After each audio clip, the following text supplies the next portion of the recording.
Hormatly watandaşlar, şu gün 2024-nji ýylyň 17 fevraly hepderiňem şenbe güni. Hoş geldiňiz Demokratik Opozisiýasynyň platformasyna. Bizim şu günkü gepleşigimiziň temasy şu ýyl Eýran rewolýusiýasynyň 45 ýyllygy boldy. Rewolýusiýanyň sebäpleri we netijeleri. Ine şu boýunça biz gürleşik geçirýär we şo ýerdäki bolup gelen tejribeler Türkmenistan halkı üçin, Türkmenistan döwleti üçin näme mysalar bolupdylar we näme şonuň tejribesi bize makul bolupdylar. Ine şu gepleşik üçin men şu platforma, DWT platformasyna Muhammed agany, Muhammed Düýeji bizim Konstitusiýon Centrynyň ýolbaşçysy, Kanadada ýaşaýan bizim Türkmen iýleşmegine çağırdym. Muhammed aga, salamu aleykum. Selamun aleyküm ve aleykümselam. Salam vatandaşlar. Muhammed aga, başlamak hak men bizim halkymyza bir gysgaçyk materiallar görkezdim. Eýran rewolýusiýasy boýunça şu ýaly informasiýadan soň biz gepleşe geçelim. Eger ırza bolsaňyz. Ine Eýran rewolýusiýasy 1979 ýylda bolup geçdi. Rewolýusiýa Eýranyň Şah Muhammed Reza Pahlavinyň emigrasiýasyna, monarhiýanyň ýatyrylmagyna we Ayatollah Humeyniň ýolbaşçylygyna täze dolandyrışy döretmägine sebäp boldy. Eýranda rewolýusiýa başlan senesi 1978 ýylyň 8 ýanwary. Kumda hökümetde garşy ilkinji uly demonstrasiýa esassy zulümlik, zalimlik bilen basyranyna ine şol data, şol gün hasaplanýar. 8 ýanwar diýip. Ondan 1978 ýylyň dowamyna Eýranyň dürli şäherlerine islam ruhanylarynyň wekilleri bilen şahyň garagularyna goşmak bilen goşun tarapyndan aýgytly dargadylan we sabak diýilen emhime ýaly gurumy tarapyndan bir topar demonstrasiýalar derbi dagyn edildi we erkenç ýagdaýda. Ine şol uly sebäp boldy rewolýusiýanyň bir agyr nokdadan geçip rewolýusiýanyň ahirki netijesine barmagyna. Rewolýusiýanyň ahirine çeldi rewolýusiýanlar ykdysady düýünden izmat eden siyasi iş taşlayış taktikasyna geçtiler. Birinji demonstrasiýa çykdylar, oňa hiç uly netije gazap bilmediler, iş taşlayış geçirdiler. Bizim size ýatdy ýalnız sabotaj edin, iş taşlan. İşte 3 günde edýän adamyz bir aýlap edin.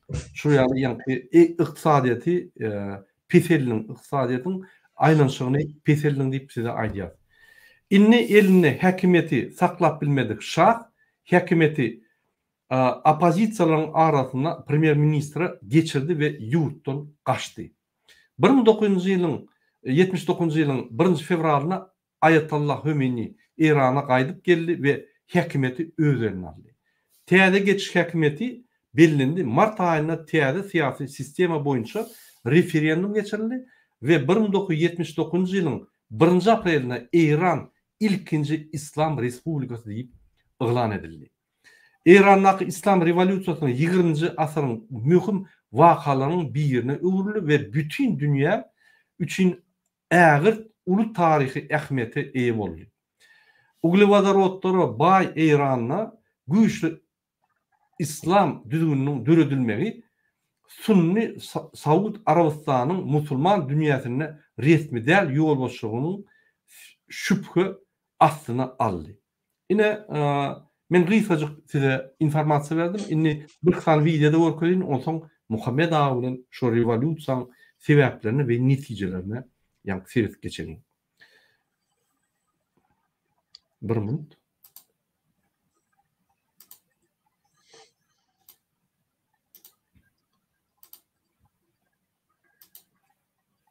Ine vatandaşlar, Eýran rewolýusiýa bolmaka ine şu ýaly durmuşda ýaşaýar. Ümitlerim.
Muhammed ağa, şu videonu komentar et bilseniz ayd verin.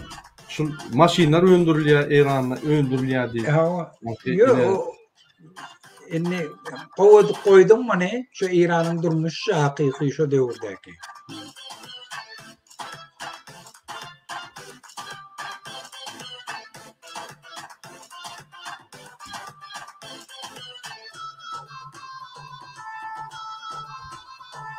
Cem 4 minutlik video. Yo, koydum. Ha, tamam.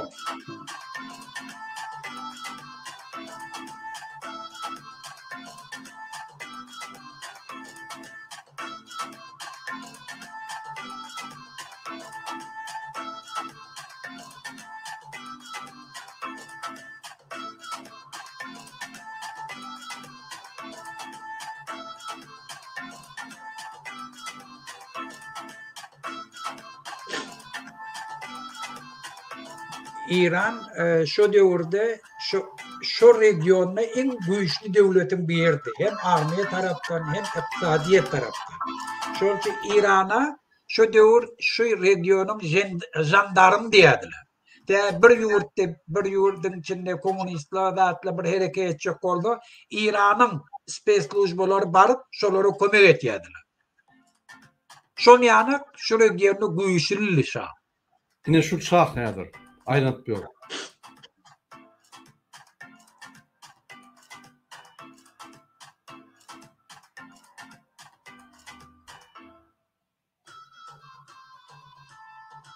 Bu kim? Premier Ministeri şu vakti, Hoyda. Öldürdüler bunları. Bu bizim Premier Minister'ın современный adam. Çünkü Türkistan'ın birinci ministri, yani prezidentin современный adam. Yani trosu var eline. Bir nimet ya, başka bir.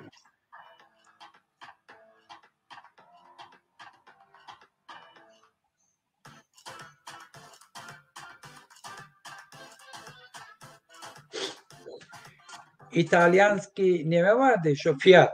Fiat'ın İran'da bir bölüğü açıldı da şu Peykanlı. Şu diyor İran'da şu maşinle çıkardı. Maşinle sırayetini de öyle. Amerikan maşinleri yani ulu maşinler çıkıyor.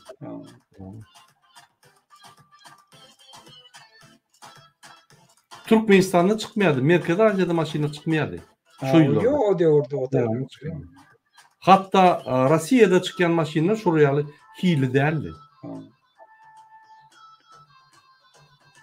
Aydınçılar ya.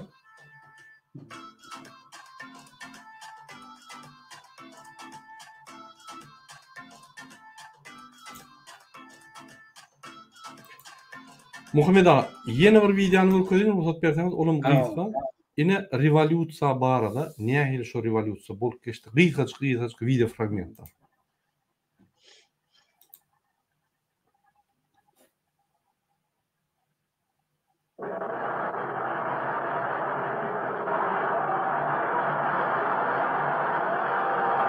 Ünlü verseniz yaş olanlar yok, yaşlar yapar.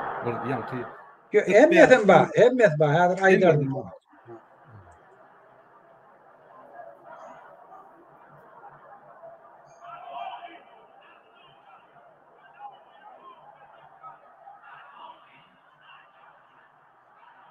Şu devirde mekteplerde nahar veriyordular.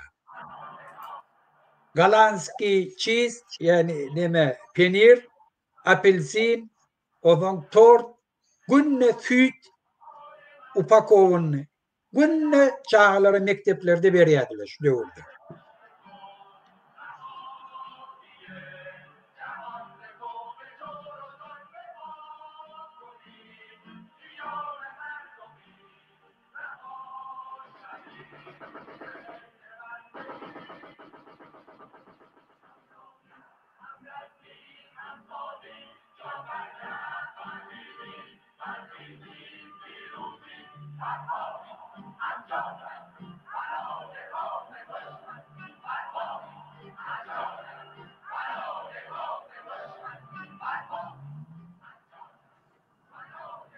Первая весна иранской революции.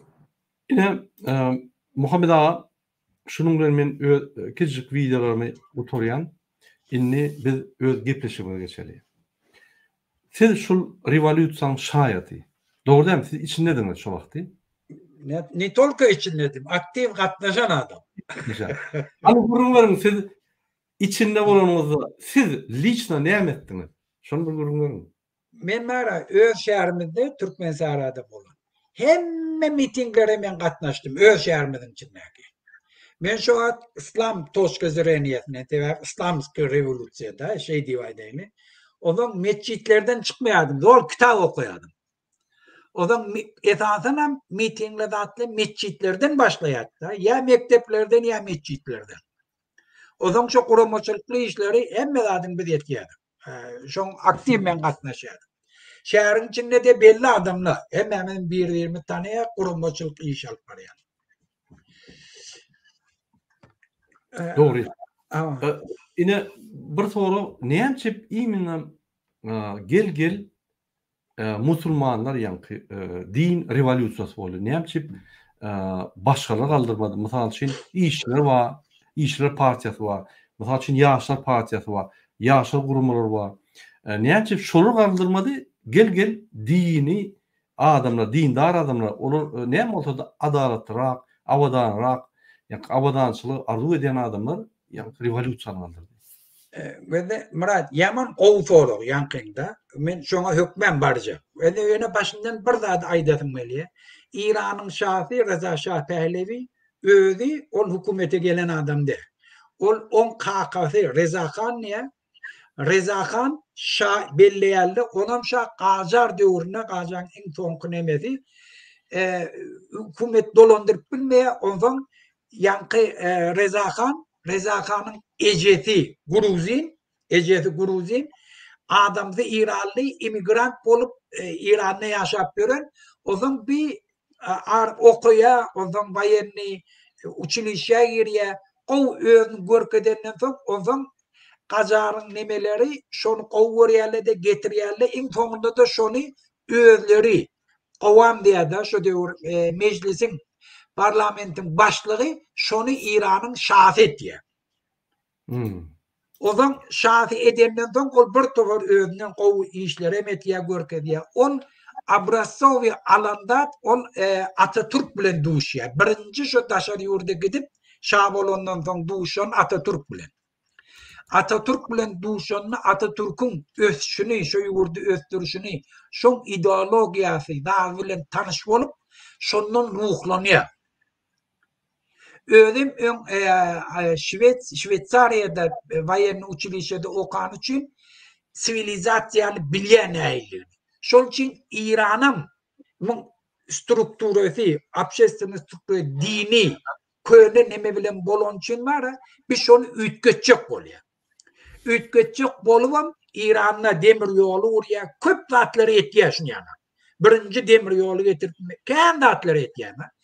Ondan İran'ın hem yerini öz hükümrüvallygyny türjek bolup, ön İran'ın içinde mesela Azerbaycan özü aýratyrrak ýaşaýar, ýene her gaýsy iýlik aşgaý öz halmary bar da, şoň esasynda ýaşaýar. Biz şolaryň hemmesini boyun etdirýär özüne. Boyun etdirýär. Şoň esasynda da İrany döretýär. Hemmesini goşun çekip hemmesini ýatyrýar. Yani unuştaja etýär. Kim avtonom öz ýaşajak. On eden nemeler de siyasi strukturası.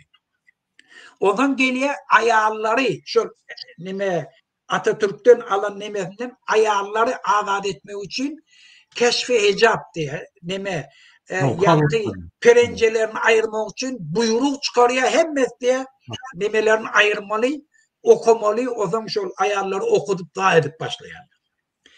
Ozan bir muny aýyrýarlar. Kaçık gitti. O zaman oğlunu nemeni şahidi koyarlı onun yerine. O zaman olanlara 5-6 yıldan sonra onun 2. Cihan uruşuna İran'ın içine koşulla giriyordu. Orsla giriyor. O kaptallar Nemsle giriyor. O zaman İran'ın içinde şu bulaşıklı bolanla şahını ayrıyarlı da İran'ın içinde bir revolüsiyon dönüyor. Bir revolüsiyon parlamentski metot bilen yurt dolandıracak bolýar. şanın ihtiyaratını, köpsünü neme parlamente berip, parlament premier minister belle yurduna. Şondan musaddiq premier minister olya İran'ın içinde neft nemelerini nasyonalizasyon etdi. Yani Angliçalan kampanyalarının hemme eyeçiliğini alıp devletin eyeçiliğine geçiriyor. Şu zatla tevap oluyor Angliçalı, Amerikalı bile birleşip İran'ın, Teheran'ın içinde yatama miting ornak Perevarot o zaman şon ideyanı da büyüdüzgünçülük görürdük. Perevarot yolu bilen şanı getirip yine getiriyorlar şanı. Şu şanı. Şondan sonra o zaman bir şah oluyor. Bir tofordatların bir etkiye etmeye de yurt ötüyerim. O zaman revolüsiyeden 19 yıl ömrüğü İran'ın içinde agrarını reformu geçiriyor. Agrarın reformu diyen neyli? Yerleri tenağatlaştırıyor o vakıcılığı. Şu hareketleri, ayarlara denk hukukluk vermekleri, ondan sonra agrarını reformu geçirmekleri, ovalarda yaşayan dindar adamla şehre gelmeli oluyor. Tabii yerlerini yitiryerler, o adam işlerine direkt teknike geliyor. Köp adamla pulsuz kalıp, yersiz kalıp şehirlere gelmeli oluyor. O zaman yurdun içinde bir iki sloy dörüyor. Hükümette işleyenler bir intelligent oligarkla bir sloyum İran'ın 60 milyon o vakit nasleniyeti var. Bir sloyum garipli ki nerede yaşayacağını bilen aklı. Bir kaptalın öfye, bir kaptalın teyze problemalı dörüyor. Şu öfsün neticede. Şehirlere geliyorlar, şehirlerde işlemeye yerleri yok. O zaman şu zatla tevap oluyor İran'ın içinde nerede açılıp köpüldü. O zaman şu da yeni bir bellemeli zat var İran'ın revolüsyonuna tevap olanda. İran, Sovyet Soyuzu'nun granitsiyasında. O devir dünyanın yüzünde iki tane lager var. Kapitalistik lager, Amerikalı kapitalist yurtlu, sosyalistik lager. Bula da hemişe bir düşman. Halodni vayna şu soğuk uruş diyen nemesi tevap oluyor hemişe ortaya tarafı soslager İran'ı öz kontrolüne geçirecek oluyor. Ola da öz kontrolüne saklayacak oluyor. Şu için İran'ın içinde köplenç kim birazcık hükümete karşı gitti onu eyyam yatırıyorlar. İran hükümeti yavaş-yavaştan İran'ın şahı gücü nemedenden sonra önüne anam girenden sonra ol halktan daşlaşıyor. Hem de öğret yem kadiye, milli duygulum kadiye, o zaman kim sesini çıkarıyor ortaya yatırıyor. Şol için man karşısına gityerle birinciden inteligensiya yani liberal adımlı var. Görüp oturuyorlar yurdun içinde. Pul bağ, mümkünçülük bağ, yöne şan alıp barayan siyaseti ne doğru. Sen ötüşem öyle problemi döretliğe yani ovalardan şehre gelenlerini. Şuna göre satvest ve senin struktura, mekanizm gerek. Problemler çözmeye. Şu problemler doğruluğunu yatıracak. Şol için bir tofor liberalları, nemeleri, zapt bile liberal diyeyler. Şolar türmeye batıyor. Türmeye batıyor, çıkarıyor, eğitiyor. Metbuat azatlığı doğal aradan ayrılıyor. Köp partiyalık sistema doğal aradan gidiyor. Dine bir partiye restahiz deyip şan öldürü demesi var. İran'ın içinde esasi lozing biz halk vatanını yaktı Türkmenbaşı. O da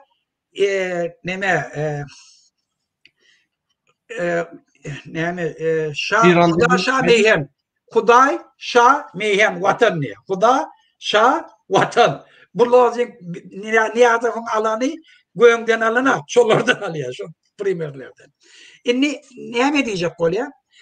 İran'ın içinde her hilli siyasi hareketi doğrulan yatırdılar. Ayratinam neme çep partiyaları yani komünistleri, şoma tamayolları olurum doğrulan yatırdılar. Göne şu 40 yıl şan devrine, devlet alan devrine doğrulan yatırsa da her nättirip intelligensiyeti öz karşılıklarını hükümete görkezecek bolup gelýär. Şol üçin dürli komünistik partiyalar, liberal partiyalar dürli ýollar bilen öz setlerini çıkarıp hareket etmeye başladylar. Inni Ayetullah Khomeini birinci gezek, yani sen aytıp geçtin datany, yani revolüsiyadan 15 yıl önce şabir kanun çıkarıya, ayalla taýlawa gatnaşmaly, okap bilýär falan etmeli. Şoňa karşı şabir hat ýazýar. Ayalla hiç wagt erkekle bilen deň bolup bilme, sen bunu etme, bir kararın ýatyrdy. Şada zor bilen o nemet ýagara Teherana getirýär, odan soň turga uğratýar. Şonda bir ýyl ozgulunda bolýar, şondan o gitýär, Iraga gitýär, Irakdan Türkiýe, Türkiýeden soň Fransiýa gitýär. Bende Khomeiniň hereketi şonu ýöne o taýda hereketli, göze düşýän hereketli. Ýöne dürli gruplar omkala halky galdyrjak bolup problemi bar. Nardaçylyk bar. Korrupsiýa bar. Şa metbuat azatlyk aýran. Şol üçin bir tor intelligensiýeli dürli ýollar bilen üýtgeşip girjek bolýar. Şunuň üçin şany terör etmek planını düzüp şol uğurda alganda ba. Etjek boldular, soň tutdular, basdylar. Radikal. Hawa. Siyasi yol bilen, miting bilen etjek bolanlar ba. O bolmady. Liberal ýol. Halkam korkup näme etjegini bilen. Yani ýatyda hiç zatdan habarlary ýok. Onun komünist partiýasy, menem şu partiýa degişli, bular halka galdyrmak üçin bir ideýany turýarlar. Biz yaraglı gowgolun turmaly. Muňa kömek etýärler köp şon ýanak. Hem İslam şon ýanak hereket bir partiýa we müjadele halkdy. Bulan hemmesini Sazman Azadi Bakhş Filistin Yasir Arafat'ın kuramasy daşary ýurtda bular bilen tanyş bolup Liwana ekidip şo taýda bulary öwredip trenerawat edip İrana uğratýarlar bir toporny. Şo İslam toporlary. Bir nemelerde komünistlerde özleri institutda okap görürler, geleceklerini gören aklı, yurttaki problemlerini görýärler, näilligini halka ayağa kaldırmak için bir ideýa gelýärler. Biz de yaragly gowgalan etmeli, halky korkudan oýandyrmaly, halk ayağa kalýan etmeli, bir toporum şäherlerin içinde propaganda etmeli. Şo bilen bizim partiýamyz döreýär bir bayançası çözýärler, o taýda alýarlar, soň ony tutýarlar, öldürýärler, batýarlar. Şundan hemme türmäge ýygnaşýar. Türmelerde şan wagtynda hem dindarlar bar, hem liberallar bar, hem komünistler türmäň içinde ýatyr. Inni şu ýagdaý şeýle. Hemme hereket bar, ýöne halk ayağa kalan. Korkutdy da şu bizim häzirki ýagdaýymyz ýana. Hemme belli. Problemi bar, halk narda, aýtmaga, protest etmäge hiç ýol ýok. Dürli ýollar bilen etýär. Ondan İran'da revolüsiýa başlandy. Ayetullah Khomeini Fransiyada oturan ýerinden kasetleri uğratýardy. Gulak atmana, şan karşı. İnternet, YouTube ýok da kaset uğratýar. Hiç de kaset bilen ondan var Irak'a gelýär, Irak'tan Kurdistanyň üstü bilen gelýär. Gara dürli ýollar bilen ondan yeketek bir mümkinçilik bar, sen bize pasnarak şu kasetleri yayratmak oladı mescitler. Teve mescitlere kendi at diyen aklıda. Mescitlere kendi bağlamakam kıyın, halk var ya da ya kontrol kıyın. Şan ünfi hem mi ünfi nemedi spesiyalistlerin komünistlerde. Şu komünistlere yol vermende. O zaman o dindarla hiç de edip bilmerdi. Olan biraz elini açık koydu. Avtomatiski açıldı da. Elleri açıldı. Şol için İran'ın revolüsyası, İslamsk revolüsiya diye. Teve birinci dene. Köplenç mescitlerde şu organizasyonu işle gitti. Şuna katnaşanlar mescitteki ahurlu, zatlı, şan etyen hareket, onun dini noktayı nazardan. Narda ayarları den hukuk vermek, yani sen videonu görkedin ha, ayarlar okap ve mektepte blok koyarlar, bir tofor swabı o da var. Şunu o tradisyon ahurla kabul edip bilene. Şol için mescitlerin içinde şu zatların demek yerli köp. Ondan sonra ovadan şehre, imigrasyaya giderler, şehirde yaşap görürler. Olan hemmesi ne savremenisti bilirler, ne okulları var. ola şu dindarlığın gepleri bilen yaşap görüldü. Şu tradisiye bilen yaşap görüldü. Şol için olara dindarlığın gepleri yokumlu geliyor ta. Bir tane komünistin ya yine bir tane liberalın demeleri. Obraz yaşayışları. Şol için hem Ayetullah Khomeini'ye şu zadi yol başçılık etmek şunun hemmesi şerttir etti.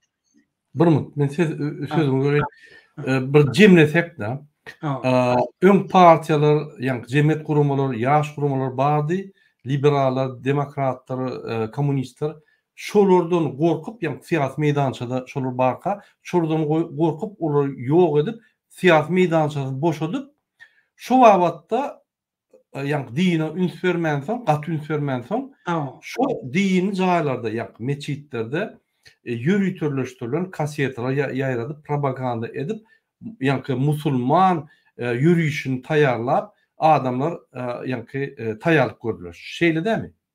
Indi şu ýerde şolara şert göredi. Şolak ösürüge şert göredi. Yani şu ýerde bir mümkinçilik göredilir. Indi liberallar, komünistler ya başka demokratlar ya da yani sosyalistler diýdi, ya da konservatorlar diýdi. Olar meçide gelip o ýerde de propaganda edilýärmi ya da dini yani uğurda yürüyenler öz propagandasyny edýärmi?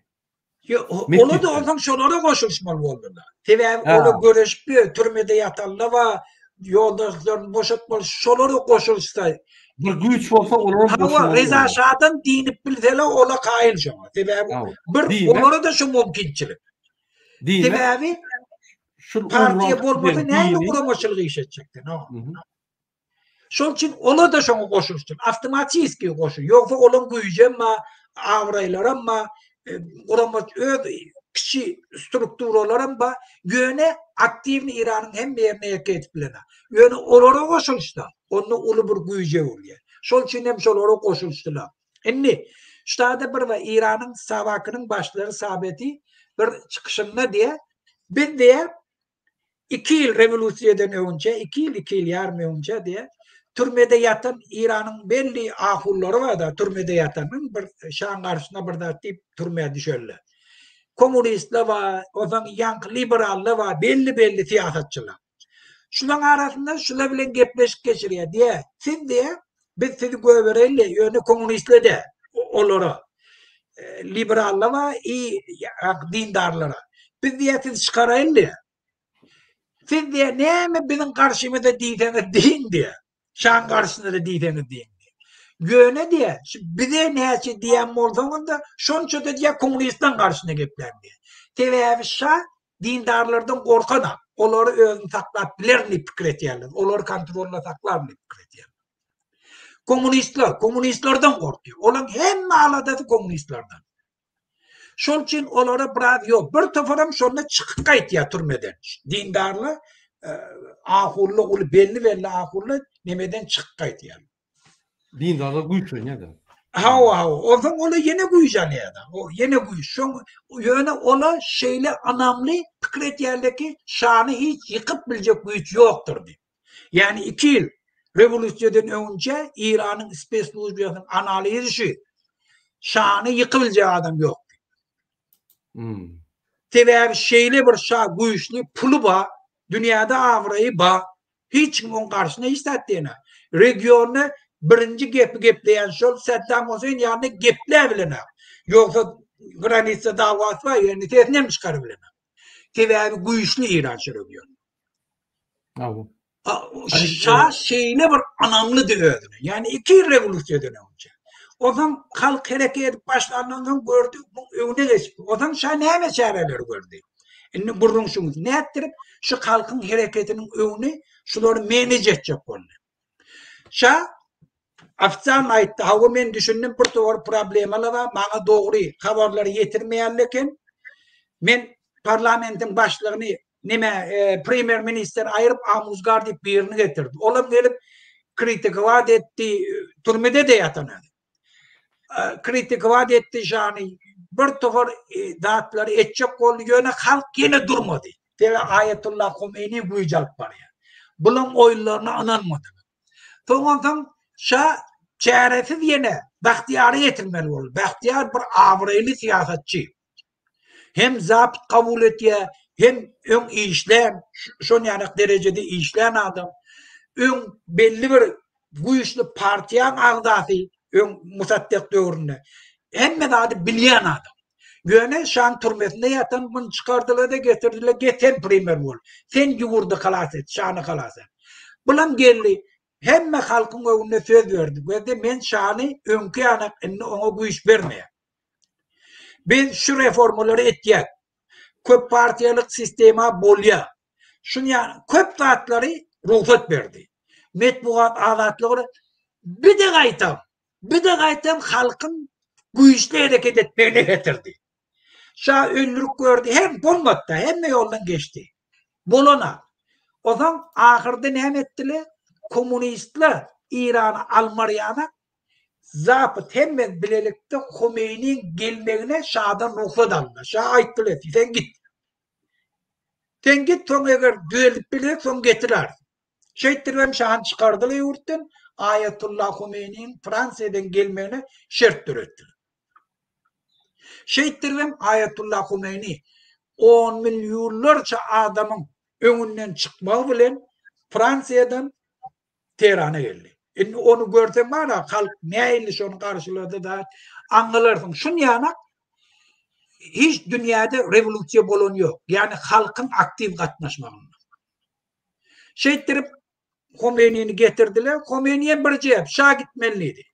Bahtiyaram kabul edemem kıyısat. Onun şun hafiyeti yöne Khomeini'nin bir oyunu oldu. Onun ne mi? Gücü yok ka hem mekşe Fransa'da otika söz verdi. Dindarla hükümet bilen iş olmaz. Olan iş mescitte. Ola din bilen bolarla, mescit bilen bolarla hükümet siyasetçilerin eline geçer. Komünistli de azat bolar. Menem İran'a barsam, menem öz televeçilim edecek, Moğolları vaspita edecek, din bilen işim yok. Şeyttir bütün inteligensiyanı komünistlerim, liberallerim hemmesin öz teorine yıknadı. İran'a gelenden zaman halk hemmesi şu gözünüyüm Khomeini nemediyse bolya diyenin neticesinde bir eyyem niyetini ütketti. Hükümet öz eline nemediyse bolu oti. Halka nemediyse halk canını vermeye tayin. O zaman nemetti? Öz islevi boyunca öz dini hükümetin başladı. Aydı verim Murat doğru. Bolya, gatowy diýmek, egerde sizin pikirinizi men açyk jemlesem, diýmek, paça gorkup opozisiýony güýçleriň hemmesini, ýagny sağ tarapky radikallardan başlap bu tarapy sotsialistlere çelli hemmesini başlyklaryny, gurumalaryny yapıp ýok edip siyasi meýdançany boşatdy. Ýöne şu wagtda dini ünsörmän soň her wagt dini adamlar we din her wagt paçaň arkasyndadyr. Paçany gorlap, paça el galdyryp bolany, paçamyz diýdi biz etmelip, ýani halky paça söýdürýärdi. Paçany halka söýdürýärdi, öýdýärdi, böýdýärdi. Şol arasynda halk bilen paçaň arasynda halka paçaň diýenini ýani dinleştirip ýani düşündürýärdi. Şoň üçin onuň gorkany okdy. Ýöne hakykatdan hem şol meçitlerde, dini ugurlarda hemme zat möwsalt gitdi. Inni egerde dini ugurda möwsalt giden bolsa, ýalňyça görüşmedi ýaly başda bir kiçik ýani manifestasiýa protestler boldy. Olum erwet ýagdaýda ýani gödök ýagdaýda basyldy. Ine şol 8 ýanwarda sebäp boldy ýani rewolýusiýanyň başlamagyna we başlanyňyz günni patap edilýär. Men diýjek bolýan zadym, egerde dini adamlar çykan bolsa, protesti da ýani gurnap, ahir adamlar çykan bolsa, ondan beýleki opozisiýon hereketleriň goşulan bolsa, şolum ýeňen bolsa, Ayetullah Khomeini gelin bolsa, onda näçe dini ýani avantajlar emele geldi. Beýleki opozisiýon güýçleriň ýani avantajlar bolmady, ýani olaryň islegleri kanagatlandyrmady. Men şu ýani aýdyp oturan şu gende Murat. Ayetullah Khomeini mın yanıklarda karışma. Halk şeyittir bunu nehme deyip bolya deyip şeyle iyi de duracağını hiç karışma. Bunu ömründe pikremedik boyuna. Geldi gördü emmedat eline. Nehme deyip bolu otu. Şol için dini yoluna gitti. İnni yankı demele var liberalla, komünistla, beyleki şuna koşularla. Bunları o edip oyunu değil. Başta gelenini vremini praviklikse uğranlar Bazırgan'ı koydu. Bazırgan Bahtiyar'ın doğusu. Düşünün hem birbirini biliyor, tanıyor. O bura tapavut olmak mümkün. Yani hem liberal. Bula dindar adam değil. Nehzet Azadi'den o ön partiyeti var türmede yatan. Şunu getirip koydu. Ondan Ben İzzedir'i getirdi. Ondan bir tofor liberal değişli ministerleri koydu. Getiren adamları köpemmedi. Yani hemmesi şuna ağırlanmalı Khomeini'den. O ağırlanmanın Khomeini'nin gücüsü. Khomeini halka ne medide ettirebiliyor. Milyonlarca adamı üstlerini kuatı koça çıkarabiliyor. Şu güce dayanamam. Ondan bittiğine önkini ornaştırıp başladı. Düştüm. Hükümetini. Yeke bunlar ayırdı. Birinci Bazırgan'la ayırdı. Mesela Nemen ayırdı. Komünistler ayırdı.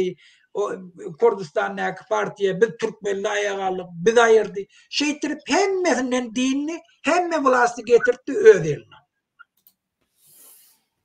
Düşünüklü. İnnik soru Muhammed ağa. Yine halk yatan halk. Sizin aydışınız var. Hiç yankı siyasetlara koşulmayan halk. Dinçiler gelip yankı din mekteplerde bulur yankı propaganda geçip tayarlap nimet başladı. Şu yerde hemmeti din adamlar değildir ha. Neyemçip şu halk koşullu şu revolüsiya. Neyemçip şu dinçiler şu halkı koşup bildiler. Şunu bir düşünüp bildiler. Ve de şu umumun ardaçılık. Ve de iktisadiyet ösüptü.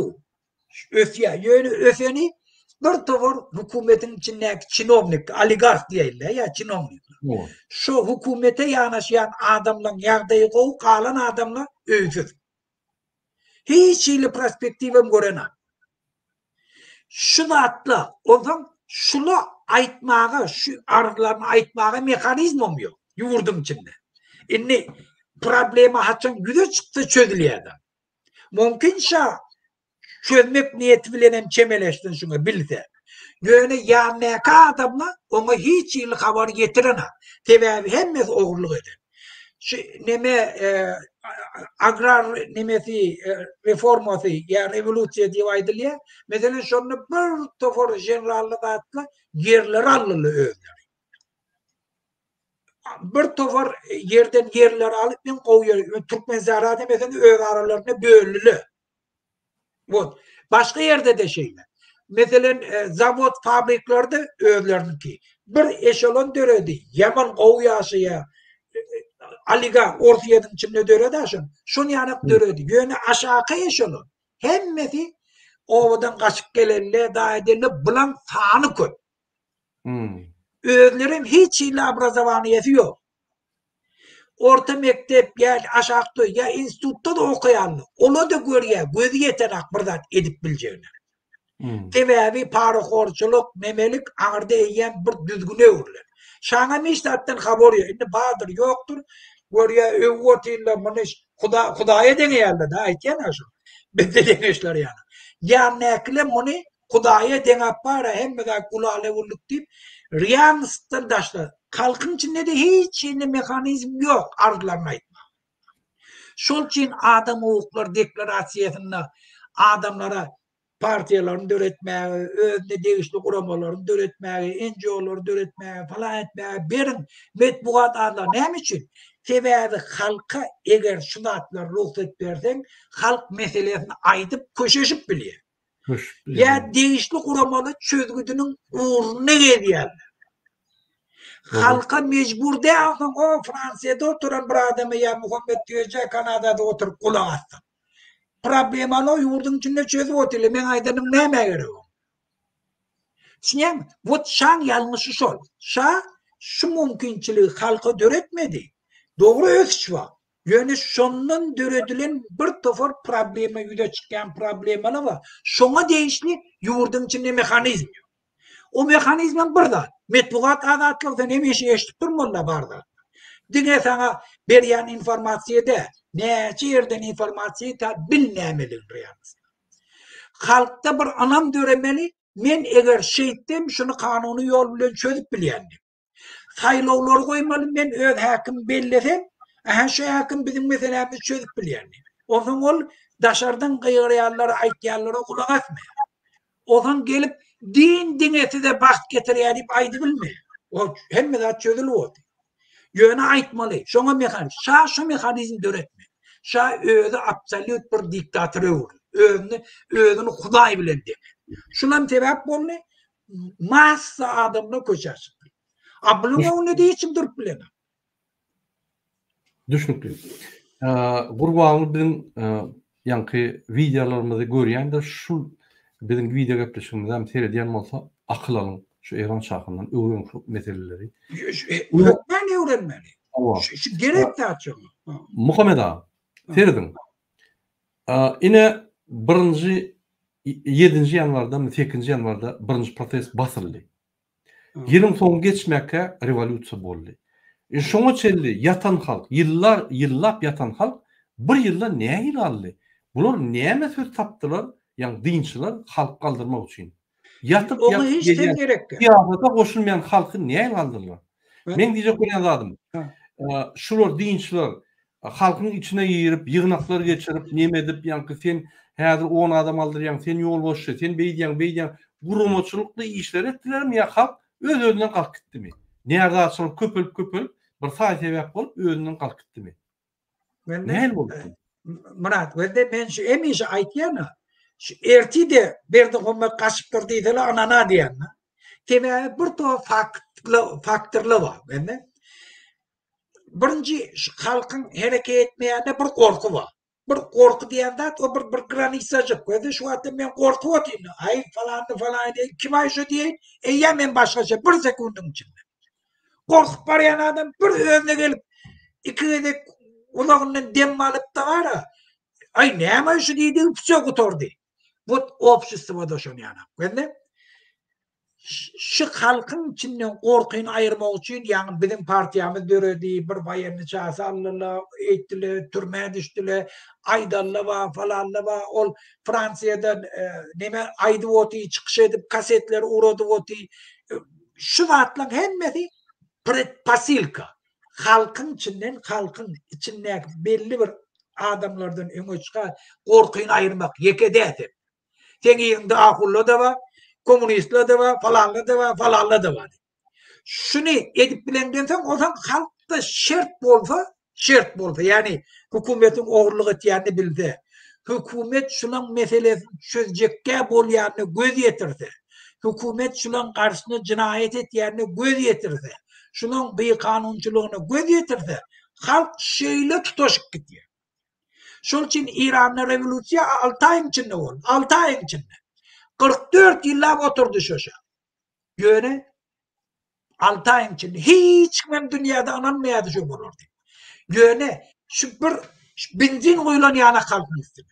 Sebebi haçanam kalk şu pikire geldi. Indi korkuyun ayrak adanı. O çıkıptır, bu çıkıptır. Şuna gitmeli diye. O doğru diye de. Bollu. Mitinge var ya. Ha doğru et ya da onu oğurluk etmeyen et ya. Yerelleri adamlar kıstap, o kısta ya. Polisiyeyle biderek adamlar türmemez bas ya. Adaletsizlik var mı? Yok. Yurdu tarlaya. Ne? On belli de hem ona kıkır etmek gerekti. Bir hareket hem de topuluş gidiyor. Şol için bir telesim yanak dövüllüğü kuturdu. Şol için Berna Muhammed şundan korktu. Şu şer döretmedi. Gitti. Doğru. Muhammed Ağa, men bir kezlik video koýaýyn, ruhsat berdiňiz. Ine bir minut. Ine internetde men şoň şaýat däl, men Iranda bolmadym. Ýöne internetde şu ýaly ýani maglumatlar bar. sizin yank diýäniňizde suud edýän, sizin ýanyňyza suud edýän bir waka bolup geçdi. Ýagny şol halkyň agyr ýagdaýyna şol şah ýürüýtülüşden bir bayramçylyk geçirdi. Ýagny bir çägäň içinde hiç zat ýok ýerde uly bir ýanky binalar gurup, uly şatyorlar goýup zat edip bütün dünýäni çagyryp ýanky öz bayramyny belledi. O ýerde de 2500 ýyllygyny. o 2500 ýylygyny. O ýerde $100 milyon harç etdi. Halkynam gahar geldi. Gelin şoňa bir seýrediň. Şol video. Des choses qui n'ont jamais fait fonctionner pour eux-mêmes ou pour personne. Personnellement, ils le font juste parce qu'ils осталось ниже нуля. Вдобавок к свежему лесу, в деревне на грузовиках были отдельно доставлены 4 гектара плодородной почвы, только для того, чтобы известный версальский флорист... Yine Yörüýte bir şäherjik kurdy. Ýanky çägäň içinde şah öz ýanky 250 ýyllyk diýdiňizmi şoň bayramçylygyny? 2500 diýim. 2500 ýyl bayramçylygyny bellemek üçin Yörüýte şöyle bir şäher çogurdy. Şo şäherde hemme zatlar bolup dökülüp ýatdy. Bütün dünýäni çagyryp ýanky pankardy. Halkynyň gata hal geldi. Ine şol esas sebäp boldy diýip ýanky halkyň dinçilere goşulyp halk aktiv bolan üçin ine şeýle maglumatlar çynmaýanyny bilemok. Ýok, dogry şol. Bilýär bolatlar. Ýa-da ýerlerde edil bir ýyla galman 6 aýda ýalňyşmasam hemme zatlar dikip zat edip ýanky baglary getirip başga ýerlerden uwaz edip ine bütün dünýä görkezdi. После кипарисов. Гостей шаха было решено разместить в небольших домиках из крепкого пластика. Ine seýdiň şu ýaly ýanky kiçirek jaýlary mihmançylar üçin goýdular. Михмандар Амнучи. Внешне стилизованных под средневековые шатры. Внутри каждый из них представлял из себя роскошный кондиционируемый номер, в котором были 2 спальни, гостиная или кухня, а также личный повар и обслуга, доступные 24 часа в сутки. Обычно, если государство проводит торжества, цель которых показать силу и самобытность своей культуры, вы, скорее всего, будете ожидать большое количество местных мастеров, выполняющих работу. Но шах был натурой очень утонченной и доверял исключительно профессионалам мирового уровня. Для постройки царских шатров был приглашен всемирно известный парижский интерьерный дом Мейсон Жансен. Сотни французских дизайнеров и архитекторов более чем полгода работали над созданием шатров, которые сначала были Şoň gurbalyndan tapagy ýok, gördüňmi? Öz ustalaryny çagyryp, ýanky özgeçleri etmen, Fransaň J. Mason diýen bir jaýynyň arhitektorlaryny çagyryp, bütün dünýäň nemelerini çagyryp binalar gurýar. Ine gurbanyň edil gylyk häsiýeti. Сдвигнуты на аэродроме около Парижа, а затем доставлены в Персеполь, где были снова собраны уже на месте. Вдоль 5 улиц, расходящихся лучами от центрального фонтана и символизирующих 5 континентов, было построено 50 шатров для гостей, а также воздвигнуты 2 огромных шатра, где должен был проходить торжественный банкет. Для комфорта гостей в деревне также имелись небольшие парки, поле для гольфа, косметический салон, клуб, подземный бункер для хранения драгоценностей и много чего еще. В общей сложности... Arkadaş şäherde meň diýemşin. Территория королевской деревни, построенной ради 3-дневной вечеринки, составляла 65 гектаров. 3 günlük bayramçylyk üçin ine şu zatlar urdy.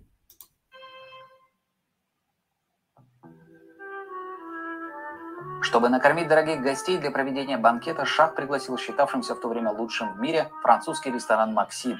По договору ресторан должен был обеспечить торжество не только едой, но и высококлассным персоналом. Поэтому все рестораны «Максим» по всему миру были закрыты на 2 недели, что привлекло к намечающейся еще больше внимания. Для проведения пышного банкета «Максим» отправил в Персеполь своих лучших поваров, официантов и даже кухонное оборудование. Вместе с ними прибыли и 18 тонн различных продуктов, почти 3 тонны говядины и ягнятины, 1280 килограмм мяса птицы, 360 тысяч яиц, и все это доставлялось в Иран прямиком из Парижа. Доставка сотни... 3 gün üçin, 3 gün bayramçylyk üçin, bütün dünýäň agzyny açdyrmak üçin şu gurbanyň gylygy şol. Тонн различных грузов в безлюдную пустыню было сложной логистической задачей, поэтому в Ширазе, который был ближайшим городом к Персеполю, шах приказал построить новый аэродром, а также проложить скоростной... Şol gurulýan 3 günlük ýanky yer üçin Yörüýte aerodrom we скоростную трассу ýanky автобан gurdular. Шоссе, соединившее Шираз и Персеполь. Основная тяжесть по транспортировке грузов для вечеринки легла на плечи иранских ВВС. Транспортные самолеты бесперебойно выполняли рейсы из Шираза в Европу и обратно, доставляя необходимые грузы, которые затем в аэропорту аккуратно перегружались в армейские грузовики и перевозились в королевскую деревню. 30 тонн кухонного оборудования, сотни тонн различных строительных материалов, роскошные шатре Джансен, итальянские гардины и ткани, хрусталь Баккара, лиможский фарфор с императорским гербом Пехлеви, чайные сервизы Роберта Хевиленда, а также 1000 бутылок французского шампанского, коньяка и вина, для охлаждения которого в пустыню самолетами отдельно доставлялся лед. Каждый из таких кубов льда был размером с небольшой гараж. Пышные торжества должны были собрать одновременно в одном месте большое количество мировых лидеров и монархов, поэтому очень остро стоял вопрос безопасности. Это и так было достаточно неспокойное время в мире, добавить к этому и то, что и внутри Ирана время от времени вспыхивали протесты против режима шаха. В вопросах государственной и личной безопасности шах и до этого никогда не Gördün mü? Tayakla buraya alalım, şununla da protes ediyorlar adamı. вступился, и для охраны королевской деревни в Персеполе были привлечены силы госбезопасности и армии. В общей сложности 65 тысяч человек обеспечивали безопасность всего нескольких сотен гостей. Охрана была в буквальном смысле везде.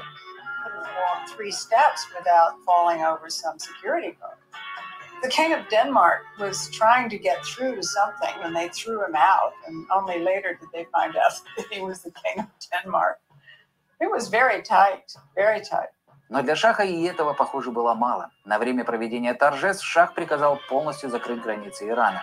Никто, кроме гостей, не мог ни въехать, ни выехать из страны. Вдобавок ко всему, в стране были закрыты все школы и университеты. Все студенческие объединения были распущены, а большая часть студенческих лидеров на всякий случай заблаговременно арестованы. Quelle contestation? Avec quoi? Contre la politique de notre pays, qui est notre politique d'indépendance. Ülferim. Şeyden öten yine Fransızca oluyor. Molim, akhin. Nationale, je crois que la question ne se pose pas, personne n'en parle. Из-за того, что шах придавал огромное значение этому празднику, огромные средства были потрачены на популяризацию этого события в мире. В частности, шах заключил сделку с несколькими мировыми телеканалами, чтобы они вели прямую трансляцию праздничных мероприятий через спутник. Напомню, что речь идет о 70-х годах прошлого века, и стоило все это соответствующе. Отдельно была нанята съемочная группа для создания документального фильма, получившего название «Пламя Персии», который затем планировалось показывать во всех кинотеатрах мира. В целом, можно сказать, что реклама иранской вечеринки шаха была успешной. Новостные каналы и газеты по всему миру обсуждали детали предстоящего торжества, в прессе постоянно появлялись разного рода утечки о том, какие блюда будут в меню, или о том, кто и во что будет одет. В компании императоров и королей никому не хотелось выглядеть бедно, поэтому все старались подобрать достойный для такого события наряд. Причем иногда старались до такой степени, что в Соединенных Штатах затем случился скандал после того, как жена вице-президента США была замечена на приеме в очень дорогом платье. И, наконец, этот день настал. 13 месяцев сумасшедшей подготовки к торжествам были позади. Была посажена последняя сосна, включены фонтаны, зажжены огни вдоль шоссе, и все замерло в ожидании гостей.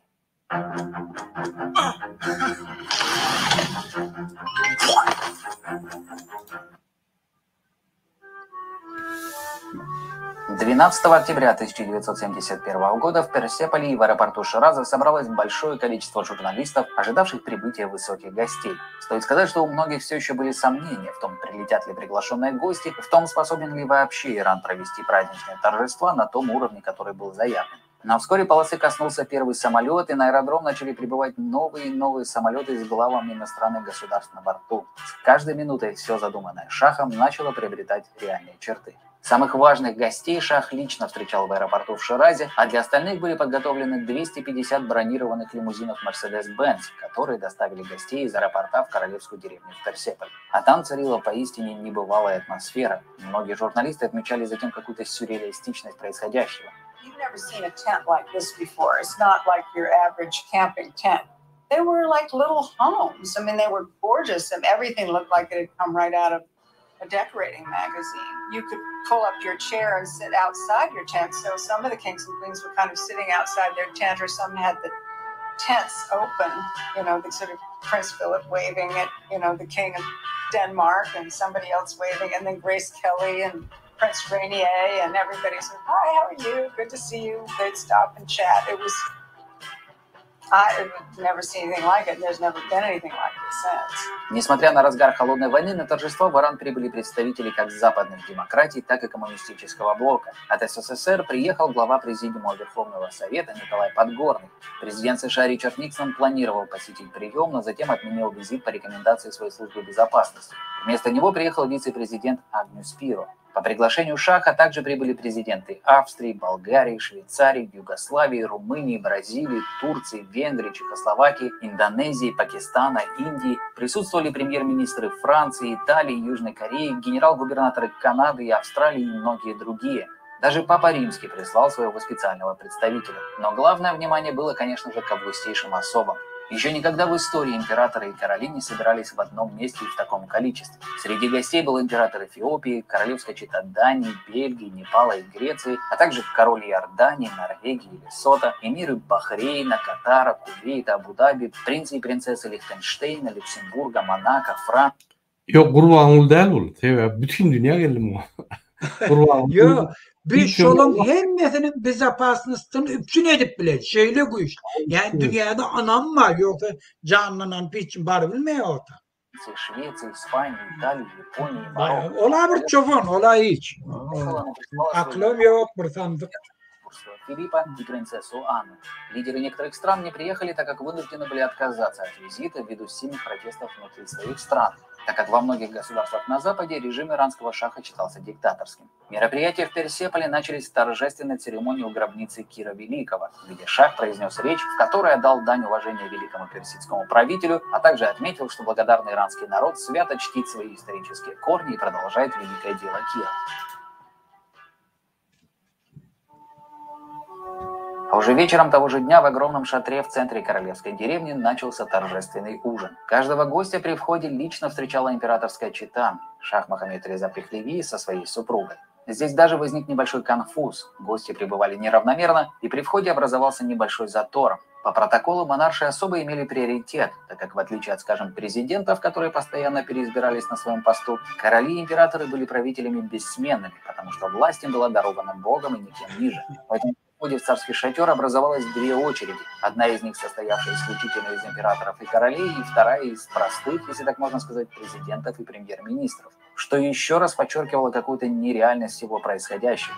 Как бы то ни было, каждый гость получил возможность лично поздравить шаха, после чего все проследовали в банкетный зал. Гостей рангом пониже, которые сопровождали своих правителей, усадили за отдельные маленькие столы, а вот самих руководителей стран посадили за один громадный извивающийся 70-метровый стол. Это, возможно, был единственный случай в истории, когда руководители государств порой кардинально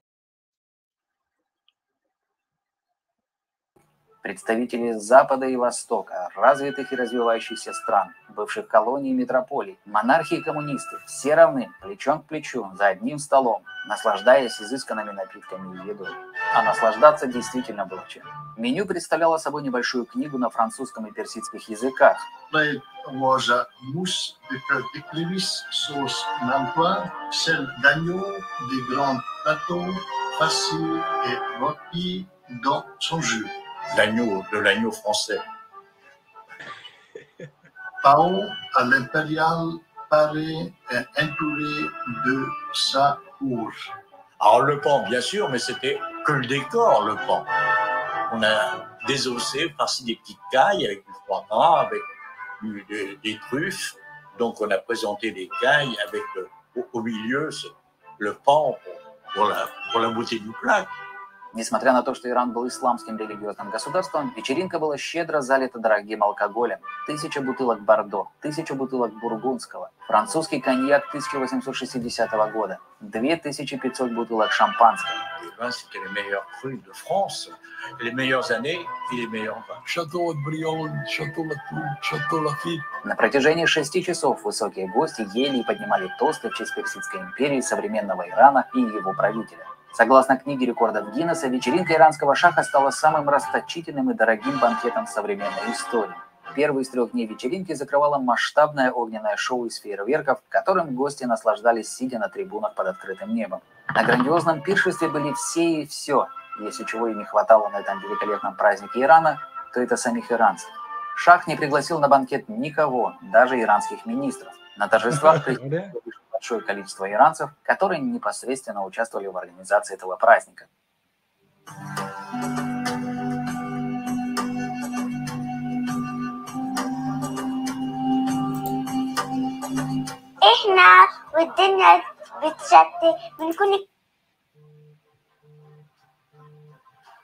На следующий день шах и его гости присутствовали на огромном костюмированном параде, целью которого было показать мощь и величие тысячелетней Персидской империи. Около 2000 солдат, одетых в костюмы древних персидских воинов, гордо промаршировали перед гостями на трибунах. Этому параду шах уделил особое внимание. Чтобы максимально воссоздать соответствующую историческую атмосферу, были созданы тысячи единиц различных костюмов, париков, военной униформы, старинного...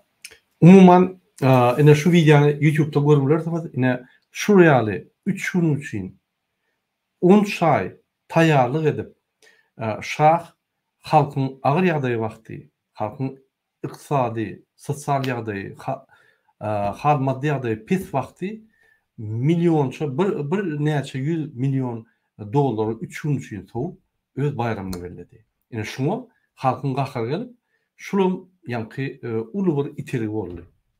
Muhammed Ağa, siz berde mi? Muhammed Ağa'nın interneti yok. Eğer de Muhammed Ağa gelince biz yine de şu videoyu seyredelim. Qatqızıqlı video men gördüm. Оружие, колесниц, даже реплики древних кораблей. Geliniz Muhammed Ağa. Geldim. Bağışlam. Yine yalnız men vatandaşlarına aytdım, şu halkın aç vakti, halkın ağır yağdığı vakti, yine Qurban ulu, arkadaş şehir kurup, üyt köşk bayramları öz üçün ediyen vakti, yine şu dağıtlar, İran'da da şah şu dağıtları ve halkın qatı qahırı getirdi. Türkmen halkının hiç qahırı gelen yok. Qahırı gelse de yani hapını yapıp içine sadaka verip oturuyor, yani padişam deyip. Yine şu İran halkını şu qatı yani qahırlandı. Men unudan almam, men yani oyun edip diyen sebebi bizim hem qahırımız geliyor, her adamın qahırı geliyor yönü emhemi teröristler, polis zombiler bize hiç mümkünçük häzirlikçe veren yok. Hareket etmeyene yönü tedirikte bizde mümkünçük bolar. Yine Muhammed Ağa, şu yani geçirilen 3 günlük bayram bütün dünyanın çağırıp şah öz baylığını, imperiyasını götürecek olup bir topar yüzlerce milyon doları sarf edip içinin yani İran'ın halkına bir çağırmadı ve içindeki öz kolegaları yani hükümetem çağırmadı, özü geçirdi. Şunun bir zırif oldu yani bir patlama oldu, halkın qaharını coşup yani halk yarılışından. Siz şu vaxtları içindediniz mi? Yani İran'dadınız mı? Men İran'dadım. Bir de mekteplerde tarihlik öğretiyorduk şolar. Öyle mi? Yani rapportan değil mi? Onu Qurban'ın sizden öğrettir de çağırır. Yo, neme Murat. Ben bir daha etçek kolya. İndi tapavutunaydı. Birinciden İran'ın şafi münyanak bir çöp başı değil. Şey divay değil la. Bir hiç kim. İran'ın şafi ön kakası şaf olan, atasam on vayenli olan, onu bilim alan, Avrupa'da bilim alan, o düğüplü asıllı. Ondan sonra ikinci tapavutu. Şu nemeni geçirenle yani dünya şu anamedik geliyor şu ta. Görüyor musun ne ayrı yani ayrı. Anam yani şeyle anamlı devlet. Hem de patkontrol saklap biliyor. Üçüncü, şan dini özü oğurlana öz maşgalası bile. Her bir Türkmenden sonra şu atlar, kim oğru Türkmenistan'ı yaşım, yegerleri ödü. Kalanları şun hizmetkari. İran'da oynayanakta, İran'da bir elite var, şabilen bilerikte oğurlayanlar. Vayenlileri var, hemmesi milyonerler. Zavod, fabrikler, direktörler var, her ayı özü bir şey. Bu olsa, kimin pulu olsa türmeye basıyor. Ministerlerin türmeye basıyor. En anlamlı deyip şu eline olsayan adamların 6 aydan bir eline olsa türmeye basıyor. O zaman hava verdi Muhammed'im de. İnni hazırki devir önkü devirde. İnni sen çala burada etsen şu an sen videonu alıp eyyem dünya vurdu otildi. Şol için bana Bunu ayırmak yengil. Göne inni yani İran'ın halkım şu vaktim seredip otuýşaň. Begeni yana madır şun yanak şamız var deyip. O hemmesi var. Bilem de akşondan. Göne şunu atlan hemmesi kahar diýende adam içinde saklaya. Çıkarmağa yer olmasa içinde saklaya.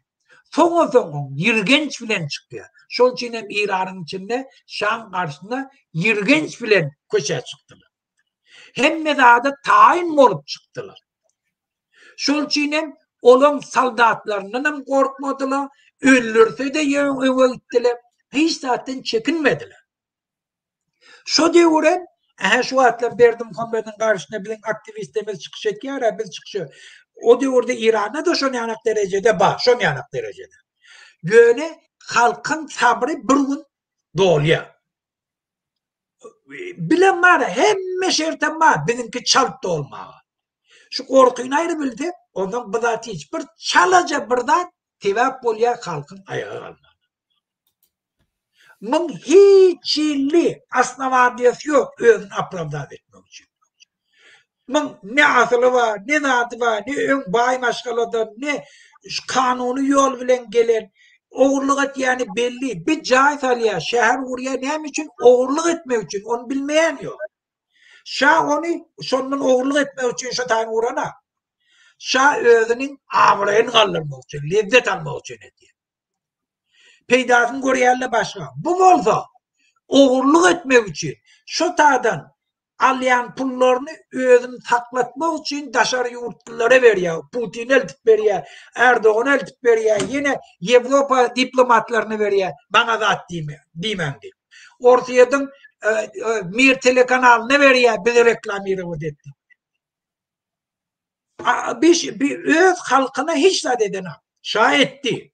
Şahi olman teorilerini etti. Şol için şu neçelenim Amerikan içinde şavlerini işleşen adamla ölmeyene tayin ne oldu?